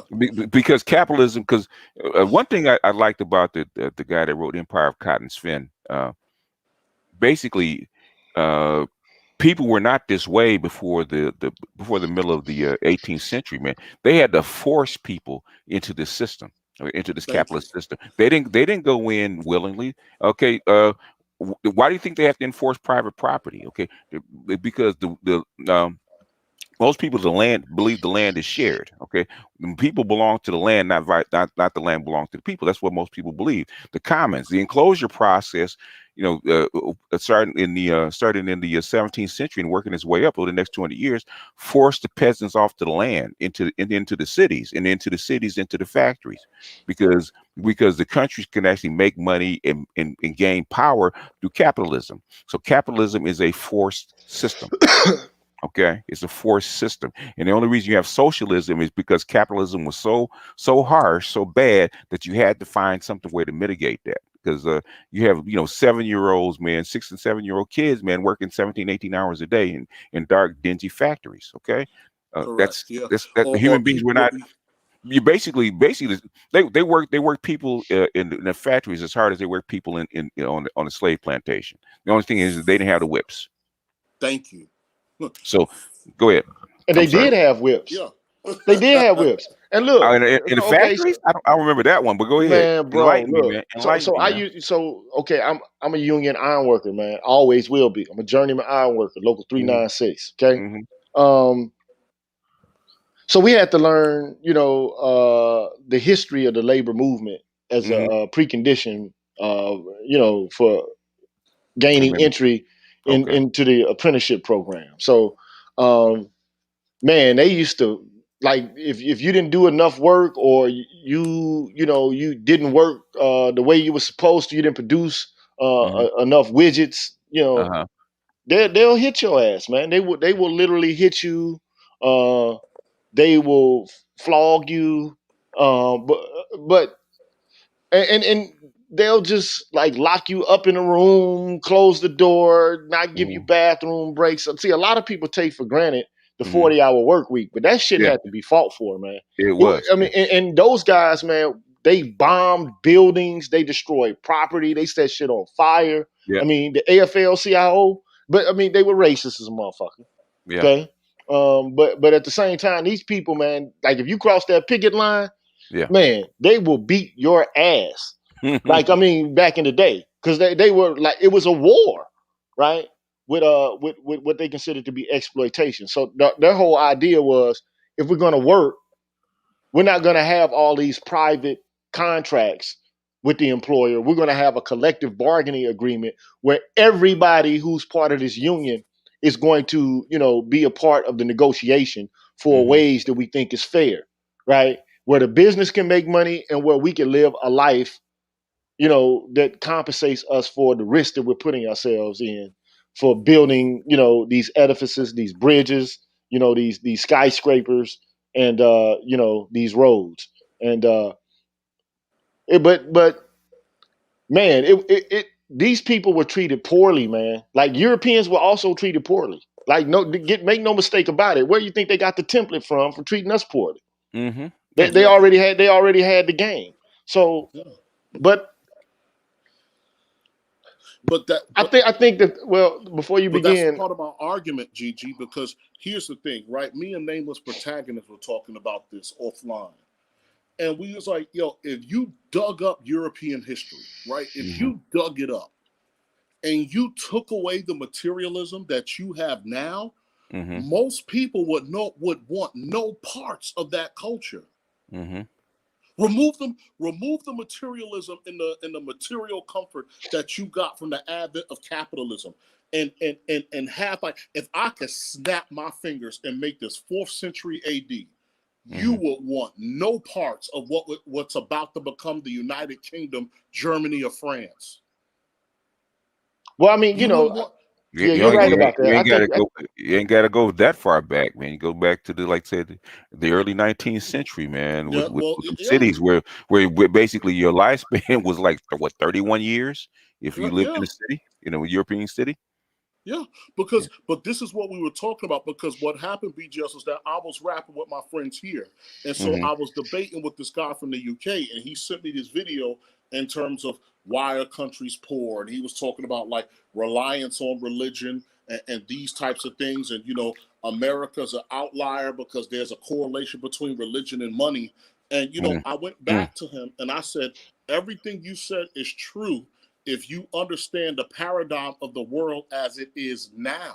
Mm-hmm. But a lot of the nation's flags that you brought up in terms of why nations are poor today, these nations were once homes to great empires, right? So if these people were heavily reliant on religion and too lazy, they would not have had an Ascamite empire. They wouldn't have had a Sumerians. They wouldn't have had a Songhai empire, etc. And I said, what you need to understand is that human existence back then is nothing remotely to what it is now. So, like, let's say for those of us who are in the Muslim world, right, Mecca is a city for trade. Gigi and I could have picked up from what would become Chad, get the Hajj, and be like, wow, this place is safe and secure, and people want to buy the stuff that we have. We could start a business, be prosperous, and the instant Gigi and I start to speak Arabic and marry somebody from the tribe, done and dusted. You're Arab and you live in Mecca. That's the end. and look, let me Mm-hmm. let me That that just say that this. that was the old world. let me just say this: like, it's very important for people to understand that capitalism in America, which is a Protestant nation, like the WASP phenomenon in America is real. Okay, Right. whether you believe it or not. So there's a sociologist. His name is Max Weber. Mm-hmm. That's Maxweber. Okay, he Mm-hmm. wrote a book called "The Protestant Ethic and the Spirit of Capitalism." Right, and basically what he says is that the value that is attached to hard work, Mm-hmm. thrift, and efficiency is a sign of an individual's elect status. So it's a Calvinist notion, right? And Calvinism is the idea. Well, I don't know if you ever heard of Calvinism, but a lot of brothers may not. So I'll break it down. Mm-hmm. John Calvin was a religious figure, and he came up with this theological system that develops this principle that says that faith alone and the grace of God will give rise to predestination. So, in other words, God has already decided who the elect are. Okay, He's like it's already written in stone. The saints, like Mm-hmm. who's going to heaven, who's going Oh, to hell, is okay. already there. What And Written the in the book. Divine sign of Right the who are going, remix? huh? Divine Right the remix? Well, I guess so, bro. Mm-hmm. So you need faith alone, Mm-hmm. grace from God, and God predestines those who are going to be successful. And your success in this world related to hard work is a sign of your election, meaning that God has elected you to be successful in this world because He's already predestined you to be in heaven. And so this is why like a lot of these motherfuckers work themselves to the bone. Like it's unnatural.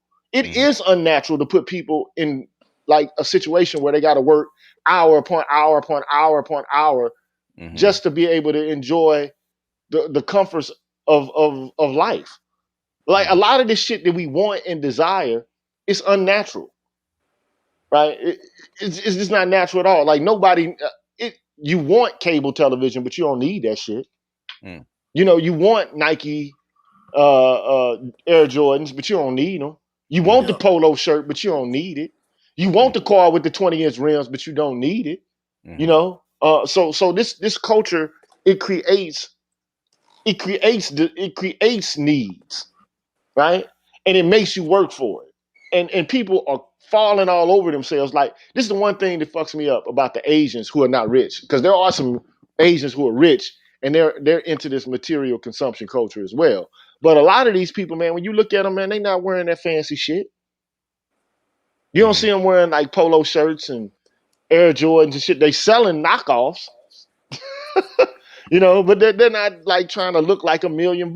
We want to look like $1 million, but we don't want to do the work to save that money so we could be worth $1 million.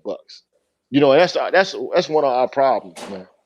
But I, I'll say that it is not necessarily because we have some sort of moral lack, but it's just that we've been Americanized, man. Like the average Mm-hmm. American is all bought into this shit, bro, Mm-hmm. and we don't know how to resist against it. What Heidegger say? You're thrown into it. That's all you know. Exactly. Yeah, Yeah. exactly. Like Mm-hmm. nobody's before you're able to make an impact on culture, culture has already made an impact on you. Mm-hmm. So but damn man, I'm glad to have the master teacher in Sand Oh, Dog, the frat in man. this joint, man. Like, I don't know, bro.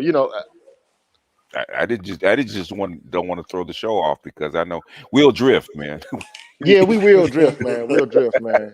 That We'll drift. BGS drift, man. and Sand BGS Dog, drift. and Sand Dog, his ass won't say shit, man. He just let it No, he Nah, rip. won't, hey man. man, He won't, man. He won't say nothing, bro. He won't say nothing. But what I want to do is probably one day is to do a show on Max Weber and this whole idea about hard work and the Mm-hmm. Protestant ethic and Mm-hmm. why people are obsessed with it in this country.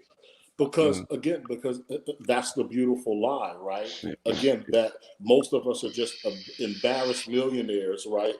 At any moment, it'll turn around. I remember I had a job, GG, right?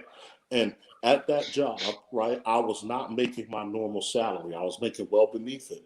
And the guy told me, if you're going to be successful here, you would have to work 14 or 16 hours a day, 6 days a week. And I told him, unless I have stock options, a 7-figure salary, and a golden parachute when you let me go, everything that came out of your mouth is nonsensical. That's what I told him. I said, that is complete. I said, that is complete and utter nonsense. And I said, I was like, I don't know who you sold this to before, but again, it's ridiculous. You know what I'm saying? Again, in this position, like I said, it was lower than what I would have before. I was like, I'm a salaried worker, dude. Why would you? I said, what kind of nonsense are you trying to sell me? Right? But ultimately, what he was selling was slavery. Yeah, man. Look. Human beings. Before you had capitalism, you had mercantilism, but before that, you had feudalism. Okay, like the average person didn't own property at all. The king owned every fucking thing. Okay, and he was the steward of the land. You lived on the land as a peasant. You weren't going to ever have the material accoutrements that a king had. Okay, you just weren't going to have it. But damn it, you didn't work all day, every fucking day. No, you didn't. You just didn't, man. And you could grow your own food. You know, like it's which reading, listening to the half that's never been told, right? He was saying that they had to force black people into sharecropping. Of course, Reconstruction had to force them into with feudalism. Sharecropping is nothing but feudalism. Okay. And they had to force them in because they're making too much goddamn money off of cotton, man. 80% of the United States gross national product was cotton. Correct. By slaves. When I found that out, I said, "Oh shit, no wonder, man." And they didn't let you off cotton until the cotton pickers came in. But see, that's how they let you go. That's why we'll give them civil rights now because we don't really need them to be there out there making that kind of money for us anymore. So look, this Will I.R. says I ain't gonna work myself. Well, he says I won't work myself to death. I would rather produce and sell things that people want that I enjoy making. Otherwise, no slaving for me. And look, I'm not a big Marxist. I think Marx is wrong on a variety of different levels. Okay. But I think he's right about this. The human beings identify with the work that they do. Okay. And work isn't really work for you if you do what you enjoy doing. Okay. Like if, for example, you love making music, you'll make a shit. Like some people are just driven to production. Like take, for example, Beethoven or Mozart or Chopin or those people. Like they just work. Or like Quincy Jones. They work. Okay. Yeah. And they're obsessed with the work. And there's nothing wrong with that. There are a lot of people who are like that. Okay. But damn, most people are not obsessed with work like that. And at the end of the day, there's nothing wrong with like enjoying your life and enjoying things that don't have to be paid for. Some of the best shit in the world is free. The sunshine is free. The air is free. Beauty and your ability to observe it is free. Enjoying conversation with someone else who, doesn't have an ulterior motive is free. Your relationships with your children, well, not necessarily free because you got to pay for them motherfuckers, but the bonds that you develop or should be able to develop with your family, that's free. But we're so busy trying to show that we have value and worth with material objects that we don't pay attention to what's free and what's most valuable. People and your relationships with them are the most important thing in the world, man. What do they say about money? Money is it's a counting system. It's a way to keep score. That's it. Yeah. And look, money, you have to have it in this culture. All right.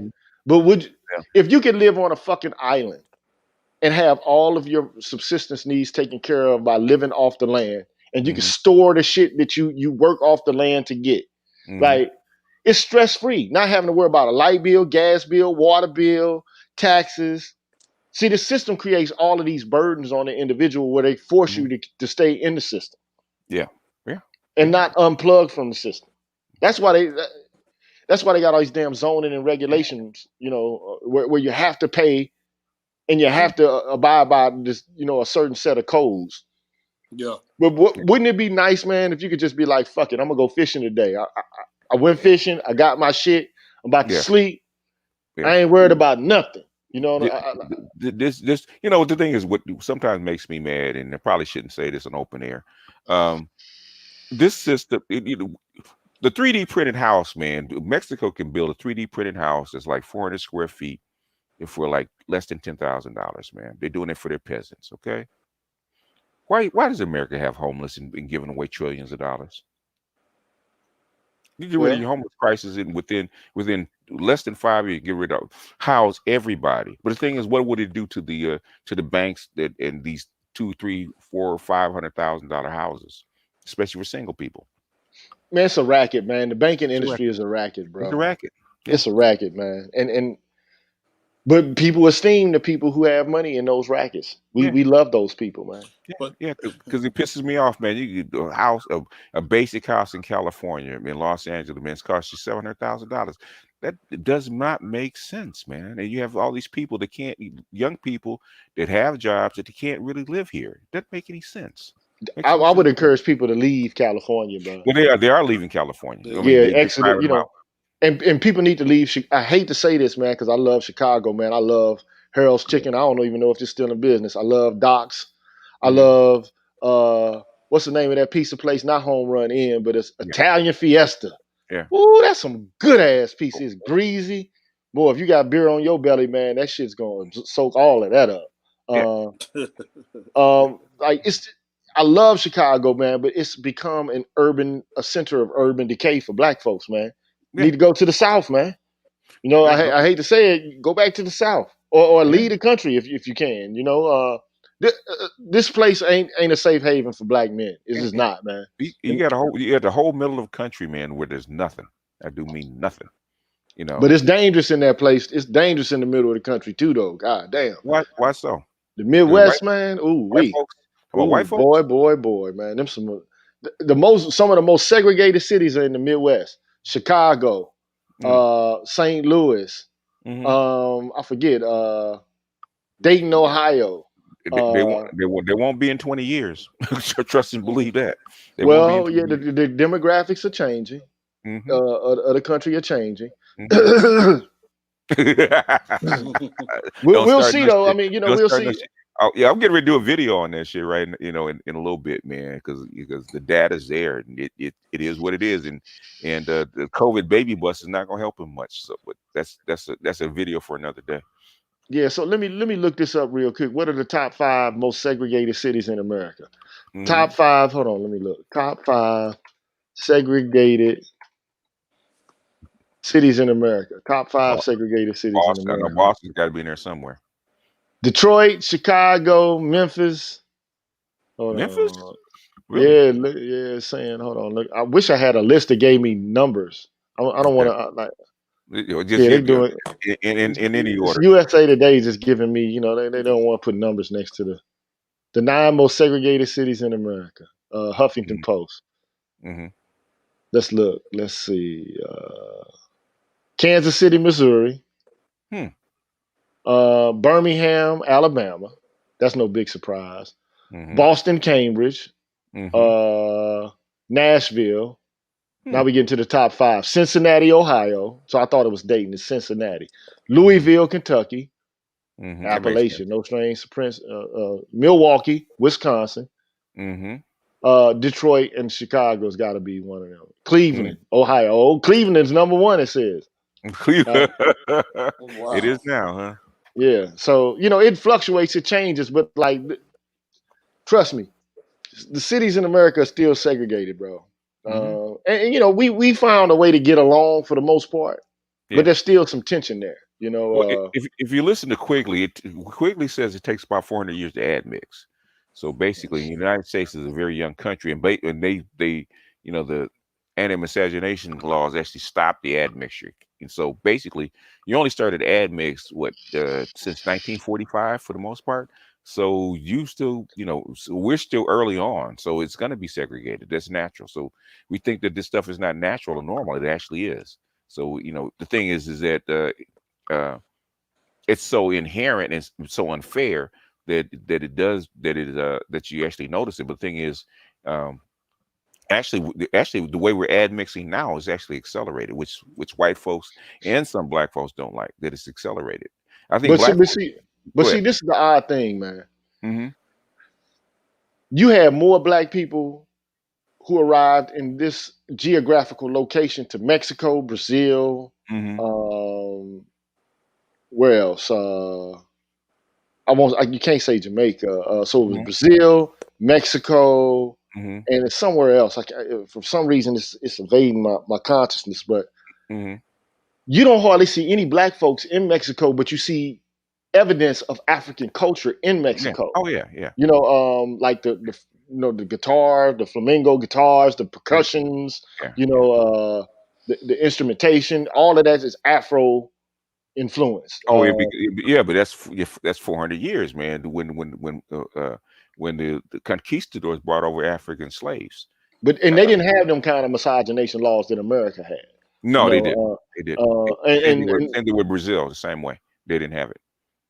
so yeah, but it's different places, man, different kind of codes and different kind of different kind of rules, man. But we Yeah. getting to the 2 hour mark, man. All right, I'm about sir. to shut this thing down. Nobody else wanted to join. Nobody joins the G on the panel, man. They They used to, man. scared of you, man. They scared Stop of me, you. man. Look, dude. As long as we can keep the shit civil, I don't Yeah, care what you say or how I you say it, know. man. As long as it's civil, any man can come on my format, and talk and speak and disagree, agree, whatever the case may be. I enjoy the dialogue.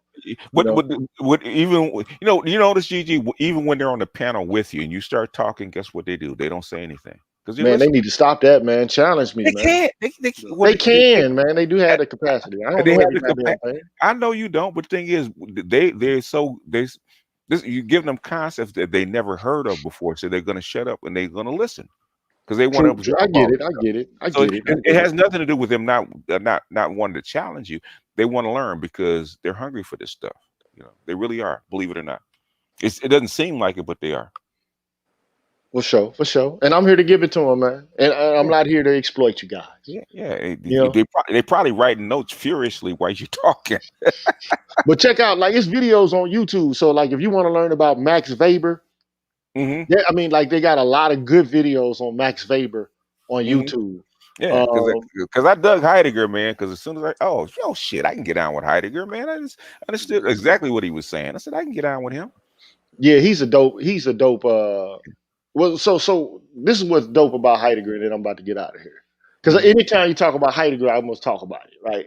Yeah, He he's was a dope though. Nazi. He's a Nazi. He was a Nazi sympathist. So But I he's don't like that. but he's pragmatic though. The thing is, most Germans are pragmatic people, pragmatic thinkers. So that's what I like about him. We'll go ahead. So basically, he says, look, Plato had philosophy wrong, and Okay. and one could argue like all the philosophers after Plato, uh, you know, kind of gave all of this emphasis to the mind or what the rational part of the spirit can do. Yeah. So it's all about thinking, Yeah. think. We can think our way out of any problem. So Hmm. Heidegger comes along and says, look, when human beings are being excellent, they're not thinking. Like take for example, the greatest basketball player. Oh, being in the flow, in the Yeah, zone. you got to be in the zone. Like Mhm. the Asians understand this shit. They call it the Tao, right? Yeah. Yeah. But like you can't be contemplating what your move is going to be. It just has to come to you through practice Hmm. and habit, but that you put effort into over time. That's how you develop virtue. And it has to do with your body just as much as it has to do with your mind. But when Hmm. you're doing something excellently, you're not thinking about it. Like, Hmm. like say, for example, when you're driving your car, Hmm. if you're on a road trip and every second of the trip you're thinking about driving, you're not driving well. Hmm. Because you should be practiced enough to know how to drive, and then you focus on something else, and you just let the automatic pilot take over, right? that's when you're doing your best. Like, or a musician. Musicians understand this. Like when you're playing the guitar or the piano, you don't want to be thinking about playing the piece or Mm-hmm. what it is you're doing. You want to just be feeling what it is you're doing and creating on the fly, especially if you're playing something like jazz or blues.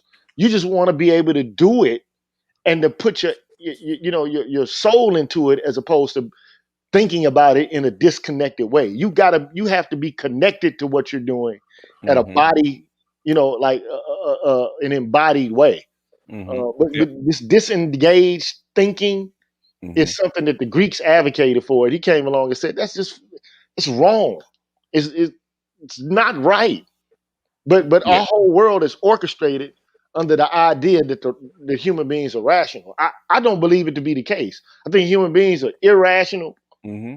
They are. Yeah, at the but core.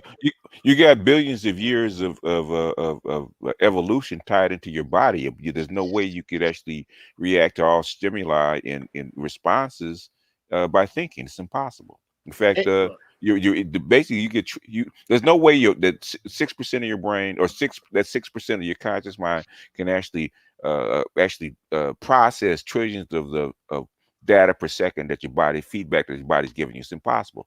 Most of it your mind can't. you can't 90. That's how come I always focus on the that's how come Jung always focused on the shadow, because that's where the Yes. real work is actually being done. So your conscious mind is only a small part. Yeah, is it an executive function to make decisions? Sure, but thing is, like 95% of that. Even when I do astrology, okay, I give equal weight to your consciousness and your feelings, because those are one makes the decisions and one basically actually drives the body or drives what you're doing. You got to understand both of them. If you don't, then you're lost. So That's so that with depth psychology, man. That depth psychology. yeah, yeah, yeah, yeah. So when I do astrology, when I read the astrological charts, that's the first thing is, who are you? Your man, your mask, your consciousness, and your feelings. And a lot of people ignore that moon or their feelings. I said a lot of the problems where you have, that's what Jung said. A lot of shit that you have is in that closet that you can't access, and you need to go ahead and access it. The And thing is, people don't want to deal with their feelings, though, no, they man. don't. They don't. But it burst out of the surface in Hmm. unexpected moments. You know what I'm saying? And then they can't. Then they wonder, like, damn, what I did that. It's been It's you like all along, motherfucker. it's like why do when I walk in the kitchen I eat Fritos, okay, and I'm not supposed to. Okay, it's impulse. Okay, that's the impulse, because that shadow's driving you to do it like it's supposed to. It drives the car. That's the automatic pilot. But the science of the ancients, it seems Hmm. to me, was like how to, especially like the tree of life meditation system, like by people like Ron Nefer, and Okay. people who come with this esoteric wisdom. It's like, okay, look, you have to program the automatic pilot. Now that's Hmm. something consciousness can do, but Yes. only to the extent to which it knows that it has a limited ability. Uh, you know, but it has to work. It's like lifting weights. Hmm. You have to practice so that you can reprogram your unconscious mind. That's what you want to be able to do, and that's the divine wisdom, to try to figure out how, through meditation and through these practices, to affect the change in what what your impulses are. It's Hmm. possible to do it, but most people don't want to take time to do It's that. a lot of work. It takes a whole hell of a lot of work, It's a man. And lot we of all work. have impulses. We all err. There's no perfect human being. We all do things that are less than honorable at any given moment. So anyway, man, thank y'all for coming, man. And Yeah, Sand yeah. Dog, man. And before we go, y'all hit this man's cash app, man, because he just dropped like a PhD level lesson on you, and you guys are bullshitting. Go ahead and No, man, it drop ain't in it the ain't dollar. necessary, man. It I'm is. gonna be It is. accused of being a grifter. You know what? No, I'm a grifter. I'm the grifter today. Okay, I'm I'm Oh man. I'm the grifter today. Drop something in the man's cash app, man, because you know, you can't get this anywhere. In fact, you can't get this anywhere on YouTube. So you might as well forget it. Where you can actually interact with somebody at this level. You can't. I'm sorry. That's like I'm Sand Dog. Sand Dog can't hog you, man. Because I know he's trying. Well, I rock with Sand Dog. Sand Dog is the frat, man. You know, that's Sand Dog would move right next to you if he could. You ain't. I'm trying to get him here. Hey man, I might be in the UAE one day, man. Like fuck America, man. You know. You know what I'm saying? I'm trying to get him here, man, and then be just, and then at some point meet you in Ghana. You know what I'm saying? You know, because you know, and that's the thing that brothers, you know, like I said, you know, I want to just say this in parting, you know, what people, when you're looking for solutions and for guys in the manosphere, the thing is that you have to accept the terrain for what it is, right? So you can get into an argument as things should be, but you have to look at the terrain for what it is and make decisions. And like I said, and make those decisions accordingly, right? And you know, what you need to understand is that you live in a world now that's very complicated, and and for one problem, there are probably 20 different correct solutions, right? And you can actually execute all 20 correct solutions simultaneously, maybe some one at a time or one after another. So I think that a lot of the headspace that where people end up, you know, conflicting is that, you know, they may be passionate about a particular point of view or one point of view. And for me, just my experience as a battlefield commander, or what I've seen in business, is that the landscape is something that constantly changes, right? The landscape is something that constantly changes. So when you're interacting with other brothers in this space, you know, again, have that idea and like I said, take that into account and take that and have that patience. Like what we said before, Gigi, like, you know, now you're, you know, the landscape in today's world is different. And so when you're looking at having certain solutions today, you can't use the speak from the civil rights era in the 60s to get something done in the 2020s. True indeed. True indeed. You know, I think that's anachronistic. Like, you know, looking to use, it's like you said, the landscape is changing.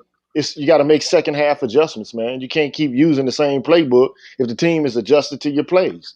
You got to devise some new plays and switch it up and change the game. You can't keep using the same game. It won't work.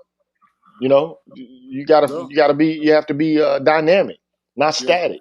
You Yeah, know. because that's the thing. Because I do wish, and I'll say this last, because I do wish I could meet Thomas Sowell and debate him, because you know, and the reason why I would like to debate him, because in any social science, right? Because in economics, you're talking about how people behave with money, right? And so the science of behavior is something called psychology, right? You know, the process of behavior and the mental processes that cause them. So that's just my one thing with Thomas Sowell, because my thing is that if you're accounting for behavior, then you have to look at the culture and the environment that facilitates behavior and why people make the decisions that they make. That's my one thing with him. Right. And look, at the end of the day, you know, like we're in a fraternity, bro. And we argue with each other. You know what I'm saying? And Yes. when we have conflict, it takes physical form. You Correct. know, Yeah. but it's over after that. You get what I'm Yeah. saying? It's not a deathly threat. You know what I'm saying? It's like, okay, I'm pissed off at you. We about to get physical, and then it's gonna be done. Yeah. Okay. But you know, what I don't want to see guys in this space do is get certain ideas to the point where they want to cause physical harm to one another, Yeah. and then like to destroy each other. It's one thing to, you know, have a disagreement and to get it out and to be done with it, and it's another thing to create beef, you know, to the point where it's going to end, you know, to the termination of life or some destructive shit. Unfortunately, social media, because I've been doing social media since basically 1988, man, in those chat rooms and shit like that. And, you know, unfortunately, social media, being behind the keyboard, people's dark side does come out and their shadows do come out. This is where the shadows come out to play. So what's really in people, really inside people does come out. And sometimes that's not always nice. And I think Stuart D. Knight says it right here, expertly, the vice of wrath. You know, wrath is real. Mm-hmm. We all experience it. There's nobody who's above it. You know, but we got to keep it in check. You Yeah. know, we got to keep it in check. So anyway, All Peace right, out sir. to y'all, man. Yeah. Y'all have a good day, man. I'll be back tomorrow. I think what I'm not gonna do this tomorrow, but I am gonna do subculture of violence theory in Okay. conjunction with the theories about Pookie and Ray Ray again for the last time. Oh, just BGS. When Because you I have know, a I know, I man, know that this creates a lot of I don't know why. opinions in this It doesn't space. make yeah, sense. It doesn't make sense to me. But go ahead. yeah. Go ahead. None of the, Go ahead, Sendog. I'm just saying, BGS. I am a Smurgo fan. I am a fan. I can't. I can't get. Do you know him personally, I don't know. directly? I don't know him personally, but the thing is, he's just okay. He's just like my nephew, man. Basically, my nephew was a honor roll student from third grade I to high got 10 school. cousins just like him. And to third grade of high school, he got a scholarship to go to college. He was there a year and a half. He dropped out because he wanted to, he wanted to live the Pookie life. So Smurgo is just like my nephew. So I understand him. Yeah, I got cousins, man. Like I said, he reminded me. I heard him, man. He reminded me of some of my cousins, man. Mm-hmm. I want to kick it with him, to be honest. Well, You know? the thing is I don't mind. I don't mind Pookies if you're self-sufficient Pookie and you're not hurting nobody or you're not causing any waves for anybody, not hurting yourself. I don't, be a Pookie. If that's where you want to live and you're good with it, be a Pookie. It's not a good retirement plan, but yeah. Yeah. Yeah, so I mean, like at the end of the day, man, my whole thing is, Mm, a lot of times this language is used to dehumanize. So like it's just like a blood calling a crip a crab, or a crip calling a blood a slob, mhm. or a Oh, black person yeah. being called a nigger by any other group, or black people calling white people crackers. When you dehumanize people, then you give justification for your wrath and your your capacity to commit vile actions against them. You first have to dehumanize before you can commit heinous acts against people. That way, because you can't, if you look at a person in the eyes and you observe their humanity, it's difficult for you to harm them. But when you dehumanize them and turn them into an object, it becomes easy for you to to kill them, to Mm, exploit them, or manipulate them. And that's what's going on here, man. And we can do it just like anybody else can do it. I mean, we could do it to women. They could do it to us. Blacks can do it to whites. Whites can do it to blacks. Straight people can do it to gays. Gays can do it to straight people. It can happen in a whole variety of different ways. But that's Alfred Schultz. And I don't even want to get into that shit right now. But he's a guy that talks about othering and objectifying and creating in groups and out groups, and the reason human beings do it. So maybe one day I'll talk about him too. But anyway, sayonara, peace, adios. Peace. I'll peace. holler at y'all later, man. One.